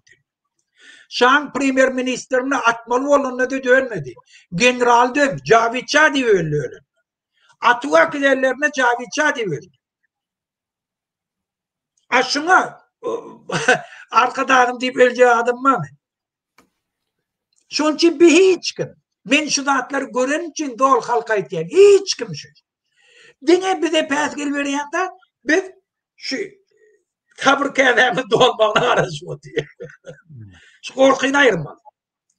Şu korkuyla ayırsak hem mezatı bize eğleniyor. Doğru. Muhammed ağam, siz bir kezzap adamı öldürüp kezzaplık bilen yani hökümete gelen adamı bir dinastiya, şah dinastiyasının bir vekilini deňişdirýär. Onu deňişdirip bolmak mümkin yani. Yok, bulam götet, Murat başla. Bulam öldürmäge gaýraty çatala, öldürene. Bir öldürmäge kömekleşen. Buna Akbarat öldü. Akbarat buna diýe. Men niye seni koyayım niye? Şu wat diýe şundan diye. Senden diýenmet diye. O zaman bir namartlyk edip Akbarat öldürýär. Bir şeyle bir namarda. O namartlıkta öňügiden sebäbi öz oğlunun yüzüne seredip gülýär-de kellesini öňürüp aýdýar. Şundan ýa-da hiç zat oňur bilen o hemmerde men maskara diýär, hemmere özüm gitmeli bolýan diýip çalışsak özüm ýene. Şol ýa-da mı özüm? Yani öz oğluna diýip bolmaly ýaly. Ýylyň öňünde. Özüm prezident. Şu prezident häzir şunu bara ýer gömmeli. Derro işinden aýyp kop goýarmaly. Oraya sen prezidenti bir zat diýen bolsaň, öz prezidenti komandasynda gorlaman şon diýen bolsaň, pensiyada diňjiň atlar bilen sıçanlar, piçikler bilen aýlan köçürerde, ýa-ni dağlarda aýlan gezber, sen aklyň çaşypdyr diýmeli. Ine şu ýaly kezzap Serdar Angliýada bolan, sivilizasiýany gören, o taýyn döwlet dolandyrşyny gören adam. Baharamda hiç zaten bilen. Şol için ola hiç wagt oňuşmaýar. Şol için bakır orada optyana otyşy kakaddan gorkup diňe ewine gelen kagady okap otyşy. Utanmany. Yani kakady pastavliat etýäni bilip otyş. Yani şu hereketinden görnüp otyş. Hem o aýt demek gerek. O da şey diýerdi. Belli da. O Serdar'ın buyruğundan soň adamlar jaňa dip, ay onu dinlemesene baş şunu et diýip ýa-ni buyrugyny bozýar. O eder o ne? Olam hiç. Günnoğdu saklak gelýär. Ýani atary saklak gelýär. Gurgul Serdar diňe hydyr goýup bildi kurtulşyny. Hökümetde privessiýa, ýagny Serdaryň güýji ýok. Serdar hiç tat edilmýär. Elleri aýaklary bagly. Birat etjek bolsa, ýani buyruk berse olar gün gurban aljaň diýe oturup bersen ay, ondan oglum ay şeýrak şeýratdan gowur diýip ýani muny gowşa diýär. Olam paralizowany. Şondan Rabakop bolup otyr. Biz biýüne adama söýýän ekenik. Men oýnadyp aýdamak Muhammed aga men şuň ykbalyna seretdim-de. Ýagny guturun ýerlerini, baran ýerlerine, okan ýerlerine öz maşgalasy töweleme bu Ýewropa durmuşyny, Ýewropa azatlygy dadyk gören aglar. Oğlan. Şul hakykatdan hem özgeçler etjek bolup gören oglan. Ýöne muny baglap turup arkadaky ajdarha özüne, öz tohumyň milli lider Gurban Guly etdiren o. Ýöne men maglumatlar alýan. Şammy, ol Hacı Murat Türkmenistany eýlediler. Ynanyň nemeden gaz jokdan gaz alyp satyp garşyna tirýek getirip Bayramaly, ýani Şagalyň türmelerine ofitsialny dilerler bular. Ýani dilerler oty şöyle. Ondan pullan götürüp göni ýani gurbanla berýärler. Hemme haramlyklary edip getirip daýa berýärler. Ondan garnaş bilen üýşýärler de Serdaryň aşy ýygnak geçirýärler. Gülnawat, ola mehri diýilýän şammalar, pammalar üýşüp daýjan ýene öňkerine gelsen ay ol bize hiç ýaşanak gülmede goýanok diýär. Serdaram aýdypdyr gözüme görünmän karandalar diýip. Bu oglan bir zat etjek oglan. Men inanyp başladym. Şuňa ýöne mümkinçilik beren oklar. Biz muny biýüne söýýäs. Ýöne eger seriýoz aýtsam dogrudan hem şul adam kagazyny goýanlar bir açyk reforma etjek bolýan oglan. Men diýär. Ýöne hiç sady ýanky mümkinçilik bermeýänlerden görýär. Sebebi egerde şu mümkinçilik berilse hökman bir ýalňyşyp bir zat eder, ýöne bir zat ederdi-de. Hiç zat edilmän o. Sebebi Oturuş usulüni itgöderdi. Oturuş usulüni şeýtir. Kompýuterini çalşardy. Ýani kostyumynyň reňkini çalşardy, köýnüň reňkini çalşardy. Galsuny aýyp bir ýalyny ýani nemeli çederdi. Muny ýöne abloşka ýaly, ýani suratçyga ýaly kostyum nemeli Robocop ýaly ulanýar. Şul obrazam öz ogluna beren Gurbanlyk kezzap. Utanma. O şodan şondy. Daşaryda girip Irana, Saudy Arabia, Dubaýa, Gazakstana emýärit öz ogluny ýamanlaýar şu ýerde. Kim Türkmenistanyň awraýyny ýykýar? Kim Türkmenistanyň prezidentiniň awraýyny ýykýar? Biz türkmençe gürleýän, türkmen kontent üçin gürleýän adamlarmy ýa-da halkara ýani meýdançalaryna, halkara ýygnaklar gatnaşyp ogluny zaman edip, ogul ay ol düşünmeýär işlat, men gelimden men bilen çözüşüm diýip şu ýerde awraýyny açyrýan adam. Maňa bir topor Orta Aziýanyň Ýewropaň politiklary soýýar, on killesi işlemek öz oglunyň getirip goýdy, oňum awraýyny öz dökýärdi. Ol bilip dökýär. Häzir minni netije geldi. Öz ýerime geljek, boldy, doýdum. Hemme zat men etmeli. Sen edersiň de oň eli aýagyny baglap goýardyň. Hemme zat özüň etmeli bolýanda. Ine şu ýaly ýagdaý. Gelin ýene Iran temasyna geçelim. Gaty gydykly material. Muhammed ağa, men bir sözüm bar. Ýalňy size bir soragym bar. Ýalňy men size soru berdim.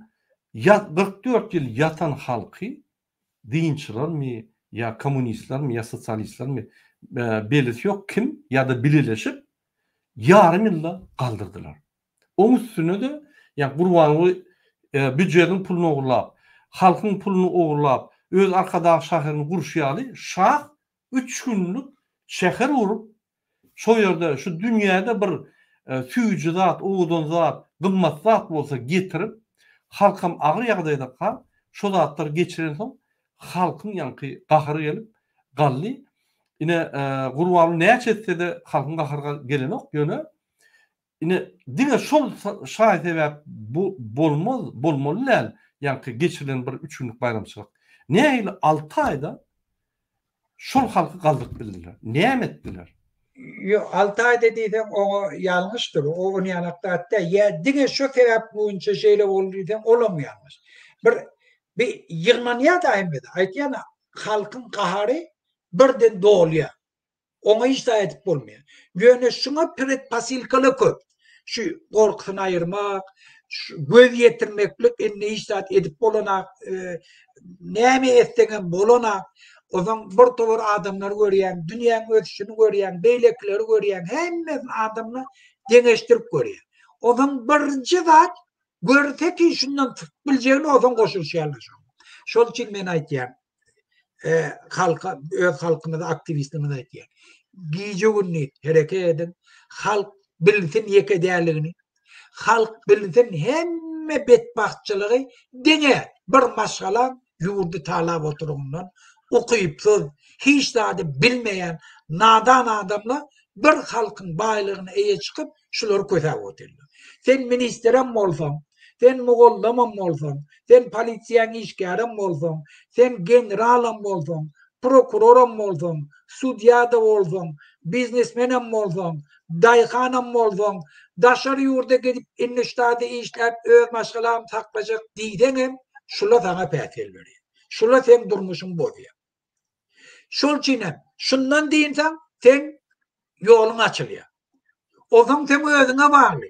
O zaman şu halka bağlı. Yurdun eğil dolandırmalığına. Şol çinem, şuna petel veriyen dat ne mi? Biz oturup oylanışıp bir karara gelbilem de. Ne ettirip şundan diyeyim bunu. Şuna geldiğim psiyo kuturdu. 500 adam duvarese bardı, kovuk oraya, götüne çok kovuk oraya. Türkmenistan'da köp adam gerek ki. Öden para kaççılıklı. Aynı yığılançıyan, yörün gideylin, dineylin şundan. Bollu. Tekevadaların içinden başla, neme barayancan kaçıp gidiyor. Tekevadaların adamları yetik şunu ayırmalı. Orfadaların adamları yetik. Stadyondaki yaşayan adamlar, tomoş etmeyene barayan adamlar var. Dürlü çarelere. Barayan adamlar. Şunu falanı değil, yoğu değil, hem ekşe gün verene tohum bilenliydi. Şu tadı oturdu. Hem polisiye, kendi işgarlar, prokurorlar, bayanlar, bilsin şu halk burada edip bileceğine yiyem şuna koşuşuyor. İran'da da şeyle oldu. Şayet armiyasını dayanın. Armiyalar hem yararlarını verdi. Yararsız adamlara yararlarını verdi. Doğru. İran'ın ve bizim partiyemiz şuna aktif katlaşanlar İran'ın neme adi liyotçikler terbiyeleyen bayanını. Şun uçileşeti var da. Şu tadı iki tane adam, iki tane ofisyer komünist. Şuna Zabastovket ya hemmesi şuna koşuluşuyor. Şöyle gelip var Ayetullah Khomeini'nin önünden reje geçti. Şu gözde dine ikade, dine bir diye bolani. Adamlar gelin ne mi bir şey edin ettiğini edivoti, hiç kimi yol verene halk közünü oti. Hem aytmağa da attayınla. Biz halka aytmağa ağzına zat veriyek şu an. Şu an bir minister akıllı olsun. Türmeye gidecek ol. O var ya yığınağa var. Türmeye gideceğini biliyor. Şu ta oturup da otur. Gümünce sen kim? Sen bizi şu cinayete mecbur ettin. Sen bizi bir kanunu işlemeye yol açtın. Mecbur ettin diye bu tortu. Şunu bize haber versin. Eğer şuna zaten bize tüf yüzmedi ya. Sıramını türmeye gidiyor. Sıramını şuradan çıkıbilmiyor. Sıramını bir abrayı oluyor. Sen Murat'a cennette ait erti yığına oluyandır. Ben şey diyecektim. Han göreyim sana da attıydım. Han da attıyıp bildirle şunu. Eğer Berdi Muhammed Şen ayağına yıkılmasa tüf yüzmedi ya. Türkmenistan'ın Türkmen Bankı'nın başlığı vardı. Gandimov Tonton oldu. Gandimov Tonton Türkmen başlığının nemi oldu. Balkan taraftan. Ben gepleşik gördüm biliyen ne ayırlı adamlar. Şu adamı o zaman Niyazov yaman Mekir'da Niyazov. Bunu Türkmen maşa hakim edip belirledi. Şu adamın türmeye alacak oldu da. Bir yaman akıllı, ben gepleşen adam, şol için biliyor. Bir halk bilen kovuk oldu. Ben karnaşlarını hemen arasını tarladı. Ayarlar şunu türmeye bastırtmadılar. Hiç zat ettirtmediler şunu. Ve gepleyebildi, halkını taklayabildi. bir toğra adamları razı taklay bildi. Karnaşların razı taklay bildi. Şu atlam Murat yanak, men yanak, ken aktivistler. Şula sen iyidimde dursa sen şuları ayttan, şun men başşak kolyarlı. Hava benim yanlışım vardır. Yöne bizi mecbur eden şu sistema benim hem memedi bir vicdan etti, bir namus etti, oğru etti. Men inden boljekke. Şuna deyse hem halk şunu iyidimde. Ola Nadejdi'ni biz yöne yerden peredaşasını koyalım da Nadejdi'nin hem şu sistem, Putin'in sistemasının içinde. Yöne 20 milyon adam oldu. 200 bin adam soğuğun içinde şuna kol çektiler prezident olsun. Bu Aliado prezident Yo. Hem men aydama men havadan aydama. Ortaya öz içindeki statistik dağlar veren adamlar ihtiyaç. Men ne diyecek olayan? Hükümet yol başçılarının yediğiniz ve ispaseniyeti şu atlam. Şunun önüne durmaktadır. Onun var giydiğini açtın şoğuna ölür yani. Hiç kime bildirmeyen ölür yani. Yöne eğer şunu Murat aydıp, bana aydıp, şey çektirin deydi okutordu, hiç mi istat ölmüyor. Amerikan prezidenti çıkış edip şunu kolluyor. Tüf yüzme diye eğer etmese şunu. Yöne köy misal. Bir tarafta Serdar öz maşgalası bilen, bir tarafta da Gurban uri doğanlar Gulnavat Lubovnikler bilen yankı beyleki doğan o Recep Ay karandada da inna o karandada üşüp Şammi Pammi Hacamrat beylekler dvayurun trayurun yegenler onu üşüp Serdar adaletli isteyede şolu yankı yollanmak diye. Serdar qatan zat şu ýagdaýdan çykyp bilýär.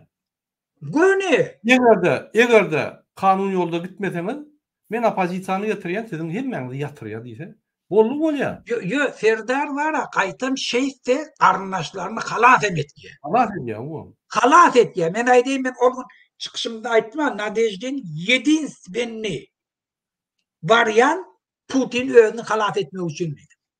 Şoňa ruhsat berdi, şo garanti berip bilýär şeýle. Bilim oğlu garant bolup bilýär. Men getireyin jolary, biraz svoboda bereli, ýurtda reforma geçireli, sana da istat diýdirmeýin diýse, şoňa gow garant. Bilim Serdar istat diýjek. Serdar bar prezidentin götürüp premier ministerlik neme der? Halk taýlasyn, häkimleri goý, her ýurtda ýaşaýan ýerlerinde halklar öder, häkimlerini taýlasyn, bärdin uğratmak gerekke. Biraz svoboda bereli, meseleleri çözeýli, sana da istat diýmeýin. Tamam. Alan pullaryny berdim. Iň etjek adamyň şo ogurlan pullaryny gaýtarsyn diýer. Bolly. Men bir zady üns berdim Muhammed ağa. Türkmen halky jertwa ýanky kösenýän halk, ýöne bu bir tarapdan Serdarym jertwa. Birinji jertwa Serdar. O jertwa keni. Bir moze ýokdur. Ýanky muň ýanky neme diktator diýip bu 50 bagly. Diktator poýzyň içinde birinji wagonyny otyr, kagazyň garşysynda bulum hiçat edilen ok. Ondan muňa da bir söýýär, şu diktator wagonyna. Bu mecbur. Kagaz bolansyň mecbur ýa-ni. Ay şondan düşýänçe teýweli, öz akly gelýänçe, öz ykbaly öz elinde. Şol üçin şonu öz elinde. Ine Serdar mesaj berýär. Serdar Berdimuhammedow. Siz biz ýaly Ýewropada ýaşadyňyz. Institut universitet uturdyňyz. Siz Ýewropa ýagdaýyny, Ýewropanyň durmuşyny daradyp gördüňiz. Siz şonu ýanky gowy gördüňiz. Näme biz Türkmenistany feodalizmden, ýani 18-nji 19-njy asyrdan häzirki 21-nji asyra getirmäli, näme östürmäli. Çağırın opozisiýany.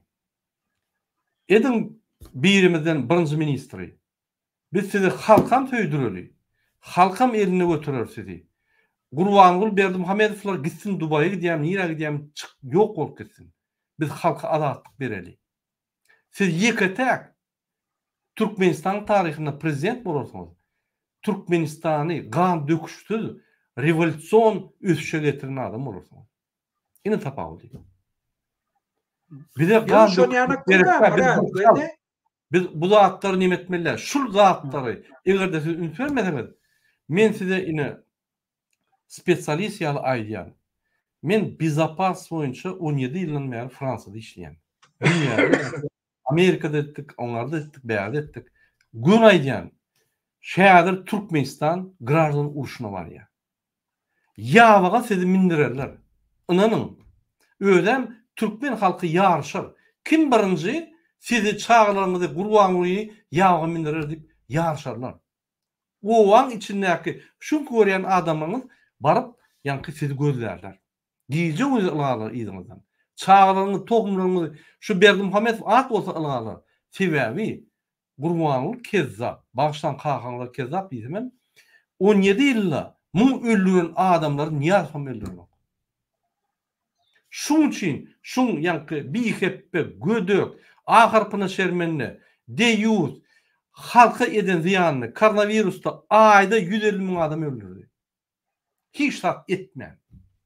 Gaçyk gidip, özüni gorap, medisinam hemme kabinet ministri otsuka goýup, adamlar ölüp dur. Ýanky revolüsion metodlar gerek, ýanky derhol komissiýa döredip, palatkalar gurup, adamı halas etmeli bolsa, bular ýanky men otsuka gitjek, özüm gorajak, şurum perivarat edemesin, bular hem otsuka berip goýberdi. Öýleri gillenip, ýanky awazada öýlerini gorudylar. Halkam köçelerde ölüp ýatdy. Aşgabatda serder ýaly, o ýerde sadaka, bäri sadaka, ýöne sadakalar. Ölýän adamyň sany köpeldi. Ine diňe şuň üçin şul adam 500.000 adam koronavirusdan öldü. Ondaşyndan muň eden siýasaty, ýürütürleşdiren eden siýasaty biziň halkymyz daşna çykaryp şu ýerde gulçuluga ýanky mejbur bolmana, mejbur işletmäne mejbur etdi. Olam şu ýerde işläp, ölüp, olam ýanky jesedini Türkmenistana getirmän, olam ýetim ýaly daş ýurtda galdylar. Oňa kim jogap bermeli? Pikir etmeň erteki günü ýanky gurbanlygyny adamlar gowy dip. Ýok. Şonuň üçin şu bet başyna çykmak üçin siz kakanızı yerine oýmaly. Indi goý bolsun etmeli. O beýhepetçilik, o şammy diýilýän gaz açakdan ýanky awtoluklara gaz ýükläp, akydyp ýanky Afgana satyp o ýerden triýekler alyp Türkmenistana akyn geçirip bunu saklayan ýok. Gün türmelerde diri bolup görler. Siz Türkmenistanyň prezidentim ya siz öz ýanky garnaşyňyz kriminal schemasyny ýapýan prezidentmi? Näçe ruhsat berýär? Siz Ýewropada okudyňyz. Siz kanunçy menden oňlaýar. Özüňize sorag beren okmuş o zatlary. Näçe kakyňyz siz otyr kaňyz sizin ýanyňyzda kelletini öwürüp üstüňizden ulýar. Hökümet ýolbaşçylykda dogun garnaş ýok. Bu döwlet tarapdan sizin ýanky borjyňyz. Şo ýerde ogluňam, kakyňam ýerini işini bitirmeýän bolsa, gyra çekilmeli. Näçe?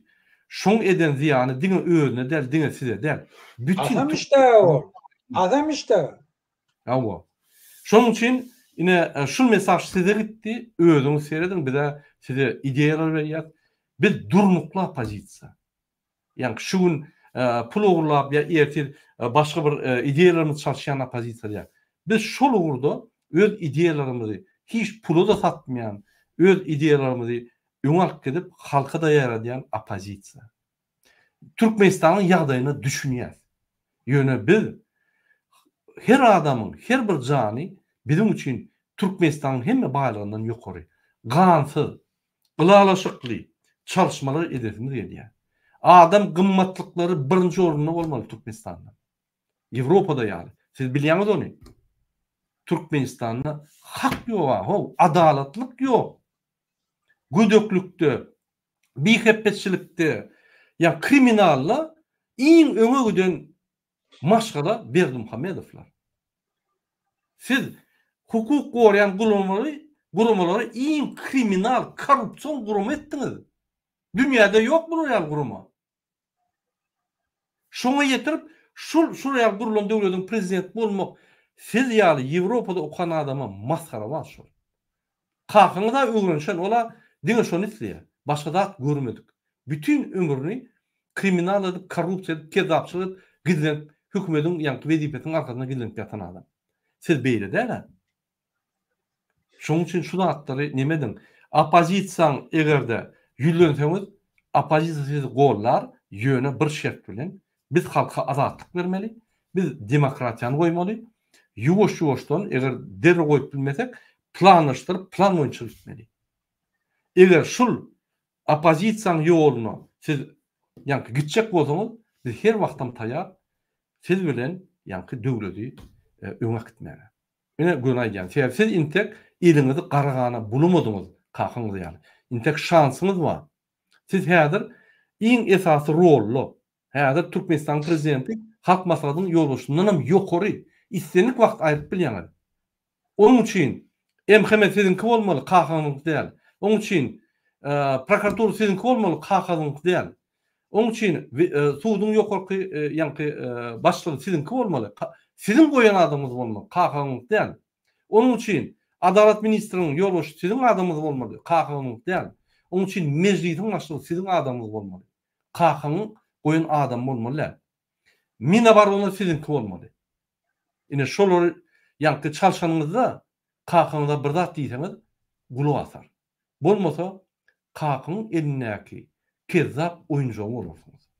Şol oýunjak ýa-ni obraz bilen Türkmenleriň, Türkmenistanyň taryhyny ýersiňiz. Girip barýaňyz, biz sizi saklajak bolýar. Muhammed ağa, inni öz ýa-ni çykyşymyza gaýdyp geleli Iran meselesi gatgyzykly boldy. Siz İran'da 1978-nji ýylda bolup geçen revolýusiýanyň şaýady. Näçe siz Türkmenistanda revolýusiýa etdiler? Revolüsiýa men etmeýän, ýok, hiç wagtym. Bir adam revolüsiýa etse, oň özü halka bela. Şol üçin men niýetim halk öz belasyny özü aýyrmagy ukyply bolmaly. Şonu bir ýurduň içinde hemişe öküş bolýar. Hemme hemişe ütkeşlik bolýar. Indi men şu İran revolüsiýasynyň tejribelerini aýtjak bolýarna, näme darlar? Sebäplerine öwrenigini gördüm. Neme yani ten çıkışma da değişirler. Kiçi olduğum bir ruhsat berdim. Men bir jemän diýsem 30 sekund. Diýmek, sebäpler näme boldy? Birinji, şah halkyna seretmedi. Halkyň hal maddi ýagdaýy agyr ýagdaýda boldy. Oňdaşyndan siyasi meýdançanyň doly içindäki ýa-ni aktyorlary, siyasi partiýalar, jemgyýet gurumlary, ýaş gurumlary hemmesini ýykyp, basyp, zat edip ýok etdi. Konkurentler aýyrdy. Yeketak özü kaldı. Yeketak özün alsan killen çarşandır. Killesi gitti. Ya da maşenlikle yanandı. Yurtdalacak oluyor. Maşenlikler değil mi? Yankı çıkyan şefler değil mi? Yallakçılar. Türkmençe. Yallakçılar, çepekçiler bilen yankı bul küçük şah nimetini kurdu. Halk bundan kahrarlandı. Şu vakti dinçiler ya komünistler ya olur faytebep oldu. Halkın öz galşy, ýa-ni öz özünden gahar edip galyp, gün-günden ýa-ni gaharlar galyp bir wagda zryf boldy. Ola sebäp. Indi netijede näýdi? Muhammed ağa. Mende şu ýa-ni ten gurrunga degişli da mende ýa-ni ten gurrunlaryny iki noktaý nazardan seretmek bar. Indi Murat Han tamasyny özüpdir halk bir zat etmeginden şol üçin indi azadar razy bolup terdari özüne çekçek bolýar diýmekler mümkin. Yok, o da biz Murat bilen köp bunu gürleşdik. Men şunu bizdiyon. Bu İran'ın revolüsiýasynyň esasy sapagy şundan bar. O İran'ın köp spesialistleri şu revolüsiýa gatnaşanlar, opozisyonerleri, tarihçilerinin birce zatda gelen zatlary bar. Şam gaty tutmagy en toňreçelin öz güýjüni ananyp halky iştihad edip bilmer, bu mollajyk nämewi, o falan kommunistçik nämewi diýip özüne goýuny ýeterli we halky ätgermesizligi halkyň gahar gadabyna getirdi. Halkyň gahar gadaby diýende adam gahar gadap bar ýerine akyl ýok. Ol stihinni betdi bu. Ol fiiliýana men muňa degen, oňa degen diýme. Ol öwünnäki zady gowsy erwedi bilen hemmesini söküp gitdi. Bende indi şu atlam spesialistler aýtýarlar näme? İran halkynyň hereketi eger haçanam Şa Bahtiyar'ı getirenli ya Bahtiyar'ı Amuzgar'ı yani bir yıl önce Amuzgar'ı getirdi. Halkadır öceşmenli. Amuzgar kendin yanık nemede Bahtiyar yanık. Bahtiyar guluboki reformalar etmeye tayinli. Halk tamaya avrayamma. Eğer şunu getiren olsaydı halk koşacaktı diyorlar. Sebebi ol köp reformaları edecekti. Ol reformasının adı esası adı şahlık koy bolsun. Bolya bir simbol o dur versin. O Avrupa tecrübeleri köpa. Şu an Büyük Britanya'nın şahı var ya. Simboliski. Şveçya'nın şahı var. Danya'nın şahı var ya. Şola cinayetler devam kadime hem edendir. Uğraştılar, adam yurdu çoğu malını hem. Yöne halkın hareketinin neticesinde halkın isteklerini vaktinde kanaatlandırıp halkın yurdu dolandırmağına hem işi yol açık gelen adam. Şol için hem halkın içinde şu hem hormatları var. Roller olmasa da hormatları var. Saklaptırlar şunu. İnne men şu vicdaniye bilen halk kahramanlığı hemen adı yıktı ya. İran'ın içinde de bir akmak, nadan, hiç adı bilmeyen Moğollu bunlara kuday oldu. Şunların spasitili oldu. Din bilen halka anladı.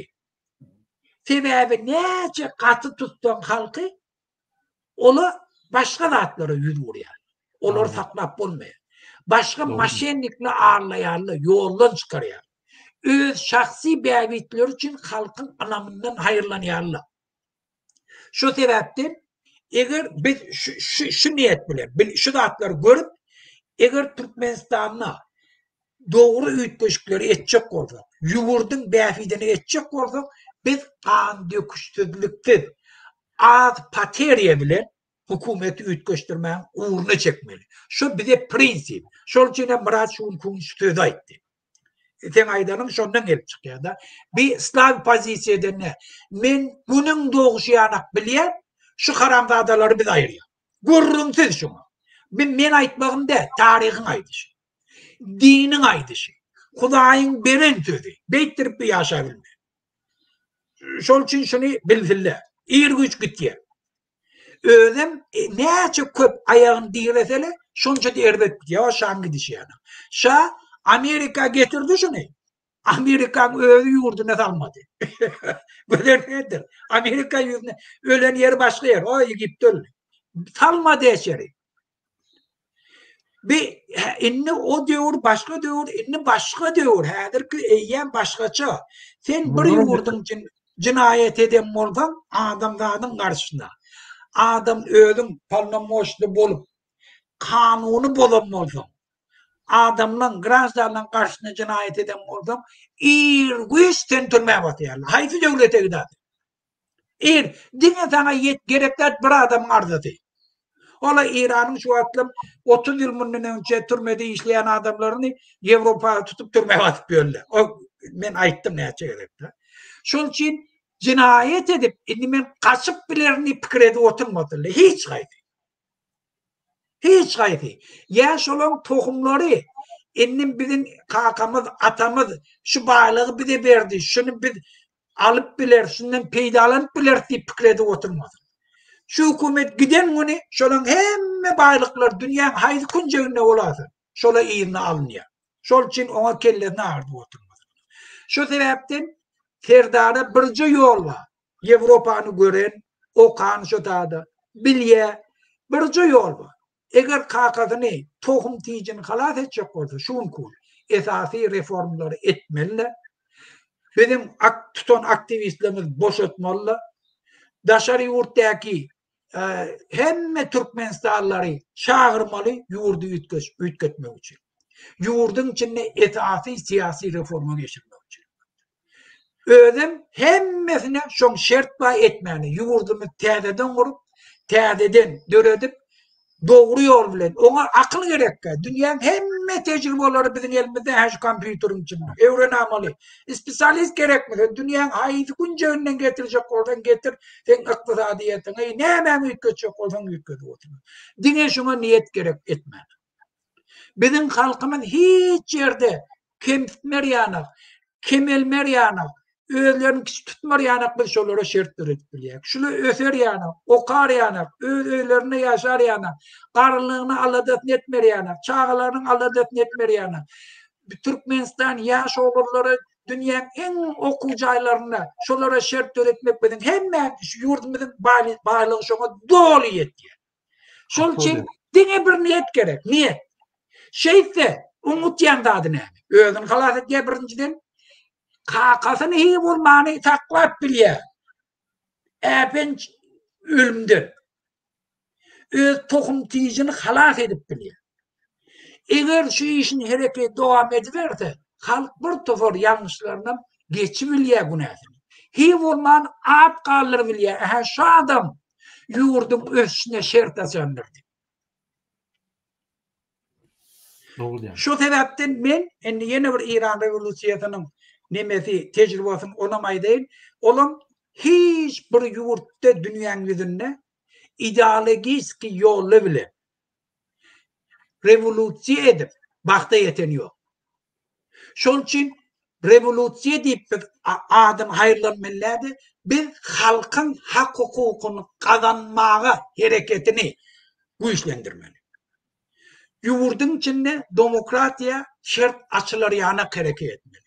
Grajdanski opçystwan güýçlenmeli. Şola hereket etmeli. Günne hemişelik hereket eder ýanak şert etmeli. Biz şol urda göre. Şol üçin biz fanatymda biz dini ideologiýany hökümet dolandyrışyna goşmalam da hökümet diýende naýomlikli işlemeli. Sen esasy prinsiplerini konstitusiýada belleýän halkyň hakyky taýlayan adamlar bilen konstitusiýada bellimi? Hökümet işgärleri şonu ýerine ýetirmeli. Hem prokurory, hem polisiýasy, hem kenbesi, hemmesi kanunyň öňünde jogap bermeli. Ne hökümet ýol başçylarynyň öňünde. Kanunyň öňünde jogap berýär. Her kimiň öz atbestewligi bar. Kanun şonu ýöreýär. Hökümetin içindäki işleýärler oğurluk etmer ýanak, kazanýan aýlyklary bilen doly, hiç kimsiz ýaşap biler ýanak şört öretmeli. Bollänlike başga näme gerek? Şol üçin göreşýär. Ne bir hristiyanski ideologiýany getirjek, ne musulman, ne şeriat, ne hristiyan, ne kommunistik ideologiýa, ne maoizm, hiç gaýsy dünýäň ýüzünde hiç kime baht getirip bilemez. Şunkun İran'ı görüp İslam hükümet deyip bütün halkı 45 yıllık götürdü.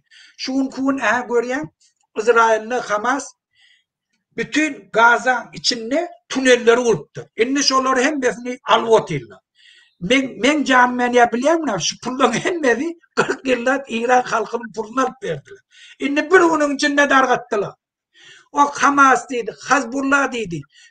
40 yıllar İran hükümeti şolan aylıklarını verip oturuyor. Öyle ki iştahat edilmez. Darga demedi. Günne İsrail'in samolyotları gelip bambi dedi oturuyor. Ola Husi'lerin hem meskilatlarını. Şu bizim halkımızın ağzından alınan pul.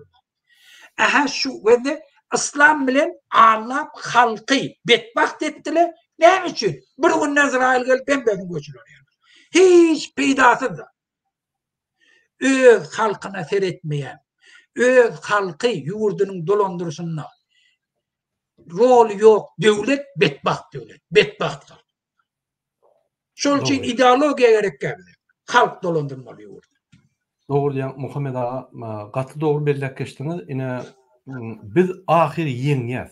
Bu bir serdarı eden tekliyimiz bir goşokluktan değil, katı akıllı, düyüp, güçlü pozisiýa.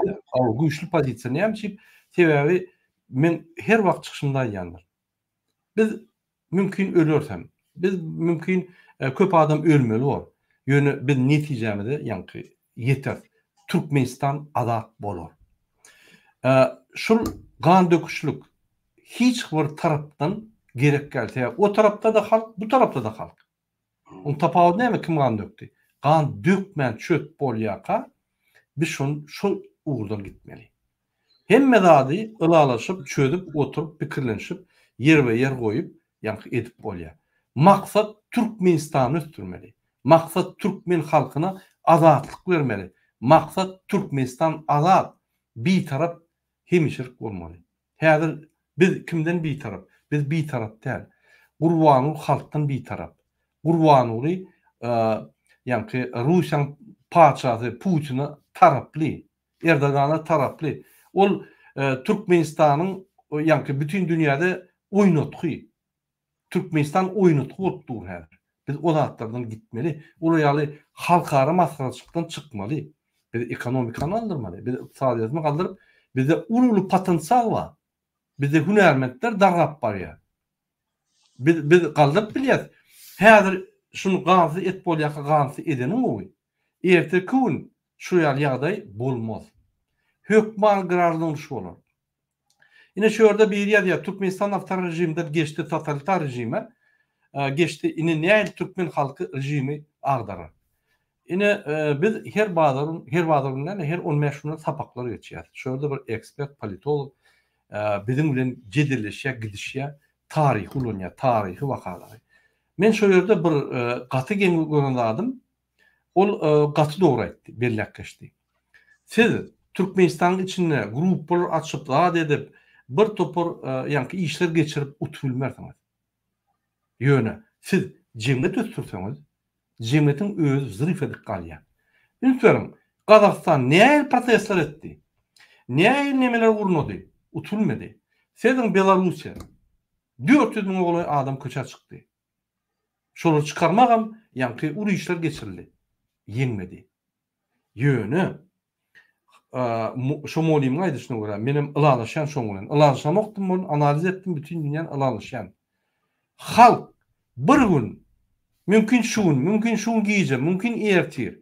Yani her bir say sebep tapılar. Bunu trigger diýilýär. Şu trigger şunu yani halkı grup çıkarıyor. Yönü halk büküp çıkıp şu yağga şular kaldıranlar bir yağlı apaysanları gelip halkın önüne düşüp halk bilen hemme öz oşukları kanun esasına edip bütün dünya görkezip ineterdim kanun esasına yani halkara şertlere hormat koyup edildi diýsek onu bütün dünya tasdiklar. Onu şurayalı akıllı hareketler ul netije getirir. Diýmek halk kalmak için yani hiç şart gerek gel. Halkın özü uyunmalı. O yerde bir yerde küçük nägelikler bildirir. O yerde açık yani kösünü bir yerde onu urarlar, bir yerde basarlar. Ahir gahar gelýär. Gahar kalıp gelýär. Yine İran meselesini gördük yalnız. Şurayalı Murat Gurbanov için kalmalılar. Düzcü Muhammed için kalmalılar. Onun özleri için kalarlar. Gaharlı. Yine şu günne biz hakikati görkezip duruz. Egerde şul ağır günler, şul yani bir cellat size karşı hemme elindeki pullary, organlar size karşı ulan görüşýän bolsa, sizin görüşmeýän bolsaňyz, onda sizin hiç şeýle arzuwlaryňyz, sizin hiç mümkinçilikleriniz, sizin hiç geljeňiz bolmaz. Diýip aýdyp gelýär, düşündürip gelýär, suwdet gelýär. Ine şol yeterlik bolýar halkyň galmagyna. Pikir etmeň.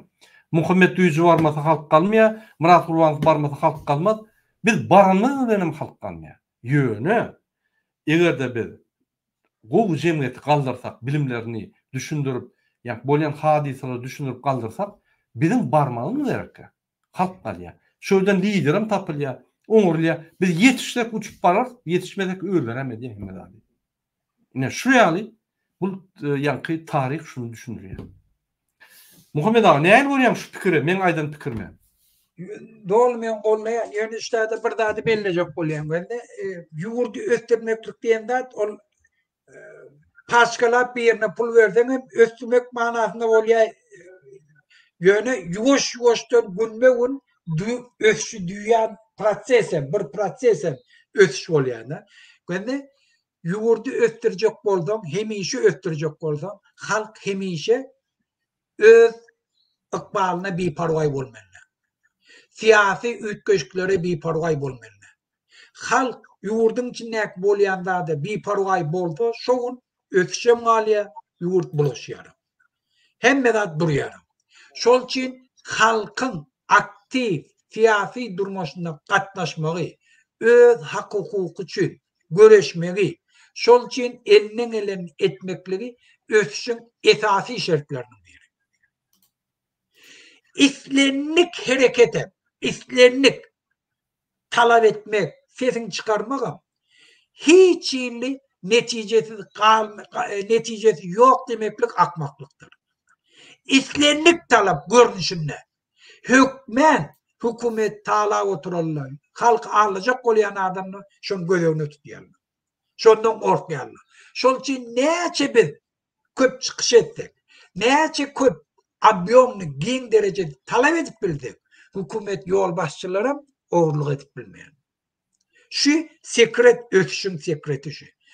Avrupa devletinin ötüşüm şu. Şurada halk kontrol etmede ola turudu öz ecefine mümkünçilikler yapılganlar. Mesela şurada oluyor. Yöneyi yamayt yani.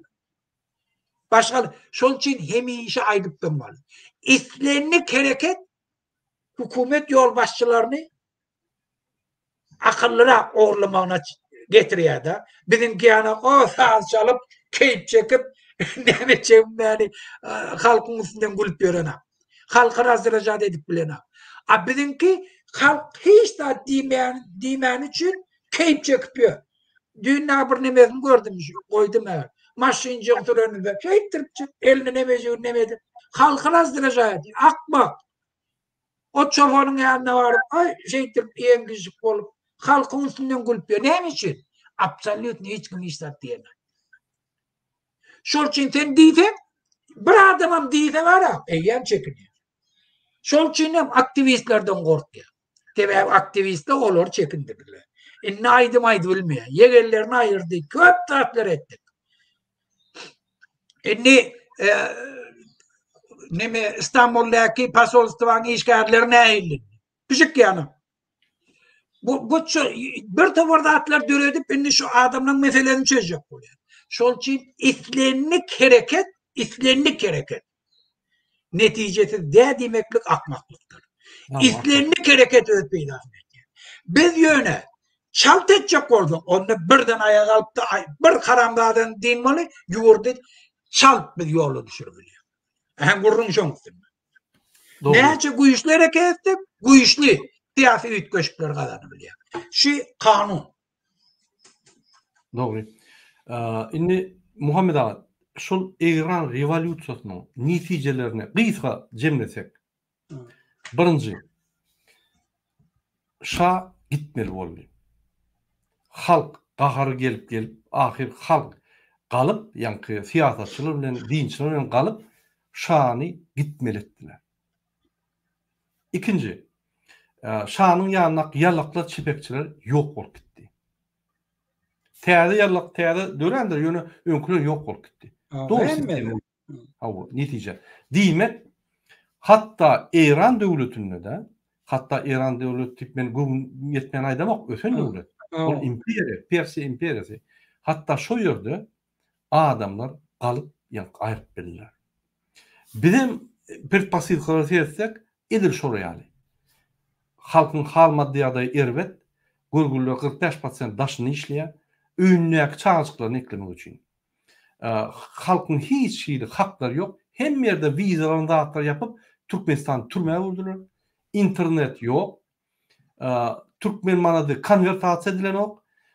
Türkmenistan'ın haklarını korap bolan yok. Türkmenistan'da adaletlik yok. Yegenler MHM'ni kontrol ediyor. Polis kontrol ediyor. MHM bilen prokuraturanı kontrol ediyor. Olur yank iddialı öňe yank sürüp adamlar basıp talap ýörler. Ine İran'ın beter pretpostavkalar var. Dine bir zat kaldı. Gurban ulu bayram toyunu ediyor yine mayda 9. may mı ne 8. may mı? Şonda kurtarar. Şonda kurtarardı. Ulu bayram ediyor yine şoňulenem tamam bolýar. Demokratik opozisiýasy tizen protestlara başlar Türkmenistan'da. Hormatly vatandaşlar. Ol çykýa men çykjak, bu çykýa men çykjak gel diýip o zatlar ýadyňyza çykarma. Aýrym.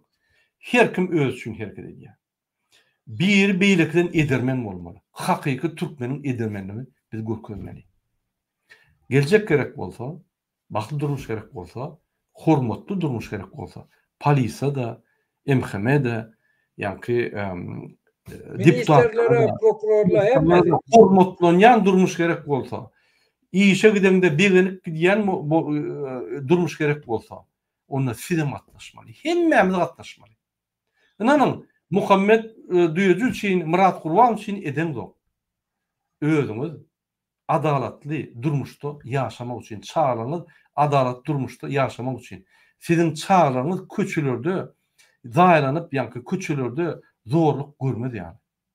Ne şunun için yani. Şunu adam Kurbanul Kezzap, ben ne yapayım şunu yapıştım. Ne yapayım demokratik opozisiya şunu yapıştı. Bu torun Kezzap.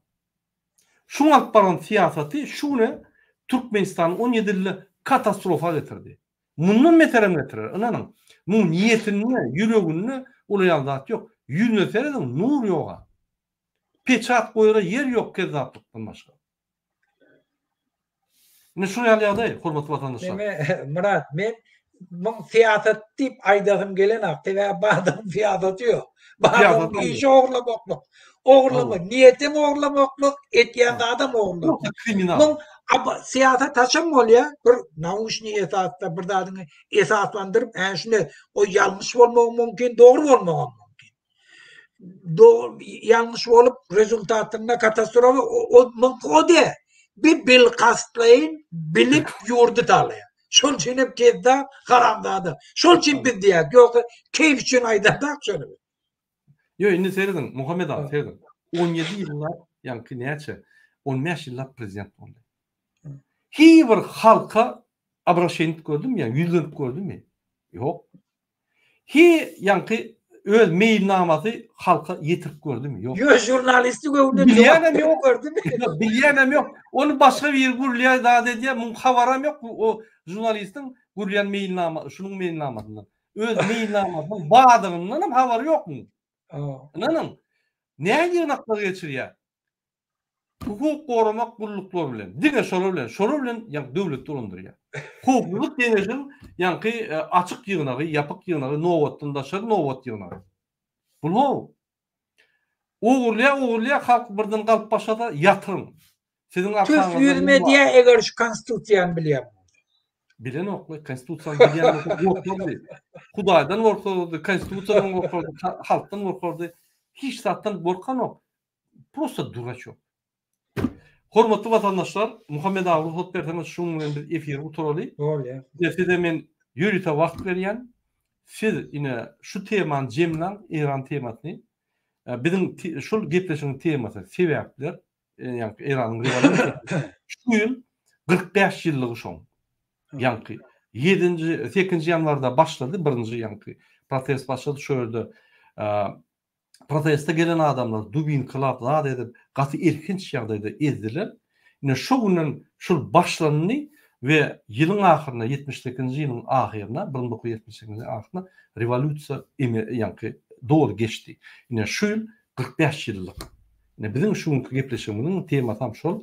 Ine şu 45 ýyllyk İran revolýusiýasynyň sebäpleri we netijeleri boýunça Muhammed ağa size söz Cemlen ondan şundan esasi men alan tecrübem hem öz siyasi durmuşumda köp ideologiyalar vardı. Yurdu ütkötme için hem nakal aktif katnaşmalı. Birinci. İkinci, yurdu ütkötme için ideologiya gerekke. İdeologiyani siyasete koşmalı değil. Absolut tapavut yok. İslam mı, Hristiyan mı, neme mi? İdeologiya diyanda hükümetin işine koşuşmalı. Hükümeti dolandırmalı, profesyonel adamla aylık alıp dolandırıyor. Onları kontrol etmek için, onları dürlü mekanizmler üretmeli. Общественные organizasyonlar, profesyonel organizasyonlar, halkın inceorları durugoy, devlet mekanizmleri. Şoları bağırlamak, etmek, prokuratura diye dürlü mekanizma. Hükümet yol başçılarını hemişe bağırlap durmak. Hükümeti hiç vakt hiç kime ananmalı değil. Hükümet yol başçıları kim olasın? Hükümete gelse ağlayacak oluyor, oğulacak oluyor, öz palnomoçiyasından zlu toplayacak oluyor. Şulara yol vermeli etmeli. Şol için yurda töyleyen olsam, yurda ütkötecek olsam bir cezadı var. Yurtta bir mekanizmi öğretmeli, hükümet yol başçılığı oğurluğa etmeli. Şonu ettirmek için jurnalistleri ruhsat vermeli. Metbuat azatlygyny dolu üpçül etmeli. Dürlü partiyalar yurdun içinde döremeğine ruhsat vermeli. Hiç vakt hükümeti bir partiyanın eline tavşırmalı. Bir partiyi etçek işini ettirtmeli. Bizim yurdumuzda hükümet dolandırışında dürlü fikirle bolup biri çekeleşikli kanun dövetmek bir däbe urilmeli. Şol için her bir oblast hiç vakt senterden upravliyat edilmeli. Şu taydaki yaşayan adamlar mesni vlastları öz eline almalı, hükümeti ananmalı. Kanun esasında jogapkar bolmaly biri-birinin öňünde. Öz arasındaki döredilen şertnamada. Şol için biz ady etmek için hiçbir kıyındatta bana falan gerek eyle bolmaly, hükümetler arasında bolmaly falan yok. Oğru bolsun. Koy geldiğinden oğurluk edecek bolsun, beş oğurluk ettim ben.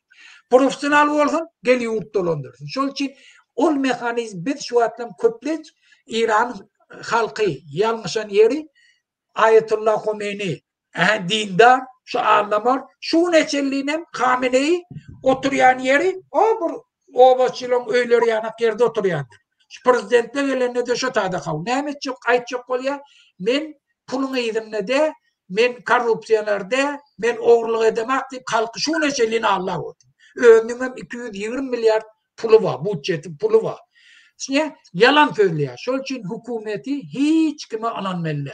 Huday olsun, peygamber olsun, periş ne olan hükümet diyen daha hiç kime ananmalı. Yuvurdu tüyen mi oldu? Hükümet yolbaşçılarının bağırla. Şon karşısına gepleyenlere hormat koy, şoların gepini kulak atar yana devleti mecbur et. Biz şu zatları öğrendik, bizim hareketimiz hiç var yoluna bitirmeye, uğruna bitirmeye, yurdumuzda uruşan olmaya, bar problemalar oňuşup parakatçılıklı bir-birimize hormat koyup meselen çözülen biliyor. Enne bizim aktivistlerimiz da yüzlenecek olyanlar. Ruhtan düşmen, mun yana halk diyenlerden birden geleyen yok. O bir toforu Türkmenistan'ın KGB'şnikler canadı erkek bolmamız gelin de berik neme ağırdı bokunu ya olay hiç kim barıp bir yurdun içinde revolüsiya eden yok bolmayaram etken adam ola Fidel Castro Kuba'nı ola bitbak bol otuyla şuna çellin ola öldür yurda kazayın molya o Navalny ha şol için ol barıp edilmek diyen de at yok hiç var onu halk bilelikte etmeli ondan üçüncü de ne hilli bir adam yurtta men güýjüm ma bulay istat edip bilmer meni dünya hormat koyya emmek men elim olşaya men pulum köp army elimde falan elimde diye yok halkı radi etmesen halkın fiilamasan halk seni yok ediyor halk sen soňňy ediyor öyle İran revolüsiýasynyň netiçesi. Sağ ol Muhammed ağa. Hormatly vatandaşlar, ine şu Muhammed ağaň aydan ýalňy teklipleri bul demokratiýa gymmatlyklar. Demokratiýa näme diýiligi? Demokratiýa diýmek halk dolandyrşygy. Ine şul adam gymmatlyklary, ýa-ni şoň şertleri ýalňy Muhammed ağa aýdyp geçdi. Ine şul demokratiýa döwletiň şertleri şul. Adam gymmatlyklar has ýokarda bolmaly, bir-birine hormat, adamın jany, şoň saglygy, medisina ösen bolmaly, bilimler ýokary bolmaly, hökümet şoň arkasyna 100% garanti bermeli ve içinde döwletiň içinde adalatly, ýa-ni çözgütler bolmaly, adalatly qadiýetler bolmaly. Isleýän wagty hakyny gorap bilersiň. Döwletiň öňünde, goňşyň öňünde, hemmeleň öňünde. Ine şol zatlar adam adama hormat goýdurýar. Ine şol zatlar sana mümkinçilikler berýär, ummasyz. Ine şol şertlerin hemmeti biz hemmetnem aydamdyk. Şu şertlerin esasy bölegi demokratiýa şertler. Ýewropa ösen döwletler ine şu şertlerde ýaşar. Şoň üçin hemmeler Ýewropa gidesi gelýär. Hemmeler şöyle kazanjy edesi gelýär. Hemmeler şöyle ýaşasy gelýär. Gynanam şu şeýle. Näçe Türkmenistan Ýewropadan öňde däl, biz gynanýar. Näçe Türkmenistan feodalizme geçdi. Ýa-ni 18-nji asra barýar. Biz gynanýar şo. Ine şoň üçin Serdar Berdimuhamedow ýalňy ýüzlendik. Bizim pikirlerimiz den gelip biler şoňdan. Sebäbi biz ýaly Ýewropada ýaşak gördü, ýa şertler gördü, şon dadyk gördü, şonu edik gördü, şol servisini ulanyp gördü, oňum arzuw bady, ýöne on kezzap kakasy bağışlaryňyz Serdar kezzap kakasy ýoňa ýol bermedi. O Robocop bolup öz victim, özü kösünüp özü jertwa bolup ýör. Gynansaňam. Şoň üçin Türkmenistanda jertwa bolmaly. Türkmenistan güýçlü öten döwlet bolmaly. Türkmenistan azat bolar. Ine şoň bilen biz öz çykyşymyzdy gutarýar. Muhammed ağa köp taňa ýakasyny ine şu ýaly siz bize maglumatlar berdiňiz. Gaty gyzykly maglumatlar. Ine Türkmen Iranyň rewolýusiýasy şoň netijeleri sebäpleri bize gaty wajyp diýär. Iran goňşy döwlet, Rossiýa bizden gatydaş. Ýöne Iran goňşy döwlet, Iranyň mentaliteti bize ýakynrak Russiýadan. Şonda da Iran öňkü sistema Sowet Soýuzy bolmasa da ondan terjibe almaly. Biz hem yerden terjibe almaly, diňe Irandan. Şoň üçin sag bolun, öz tejribeňiz bilen paýlaşanyňyz üçin, pikirleriňizi aýdanyňyz üçin, şu Iranyň rewolýusiýasynyň netijesini çykyp bereniňiz üçin köp sag bolun. DBT platformasy hem wagt size garaşýar sizin çykyşlaryňyzda. İsteyen wagtyň gelip bilersiňiz, çykyş edip bilersiňiz. Biz hemmämiz bir iş edýär. DBT demokratik platformasy diňe DBT azaly üçin demokratiýany goýan adam bolsa gelsin. Hatta Gurbanuly Kezzap Berdimuhammedowy goýan aktivistlaryň bolsa gelin şöýerde söhbetleşik edeli, biz bäsleşik edeli. Egerde siziň ideýalaryňyz bizden güýçlü bolsa, onda biz siziň ýeriniňizden gideli. Egerde biziň ideýamyz we biziň pikirlerimiz, pozisiýamyz güýçlü bolsa, onda siz biziň ýerinizden gideli. Gelin, gülüşelim. Sağ olun, indiki duşuklara çeldi. Sağ olun.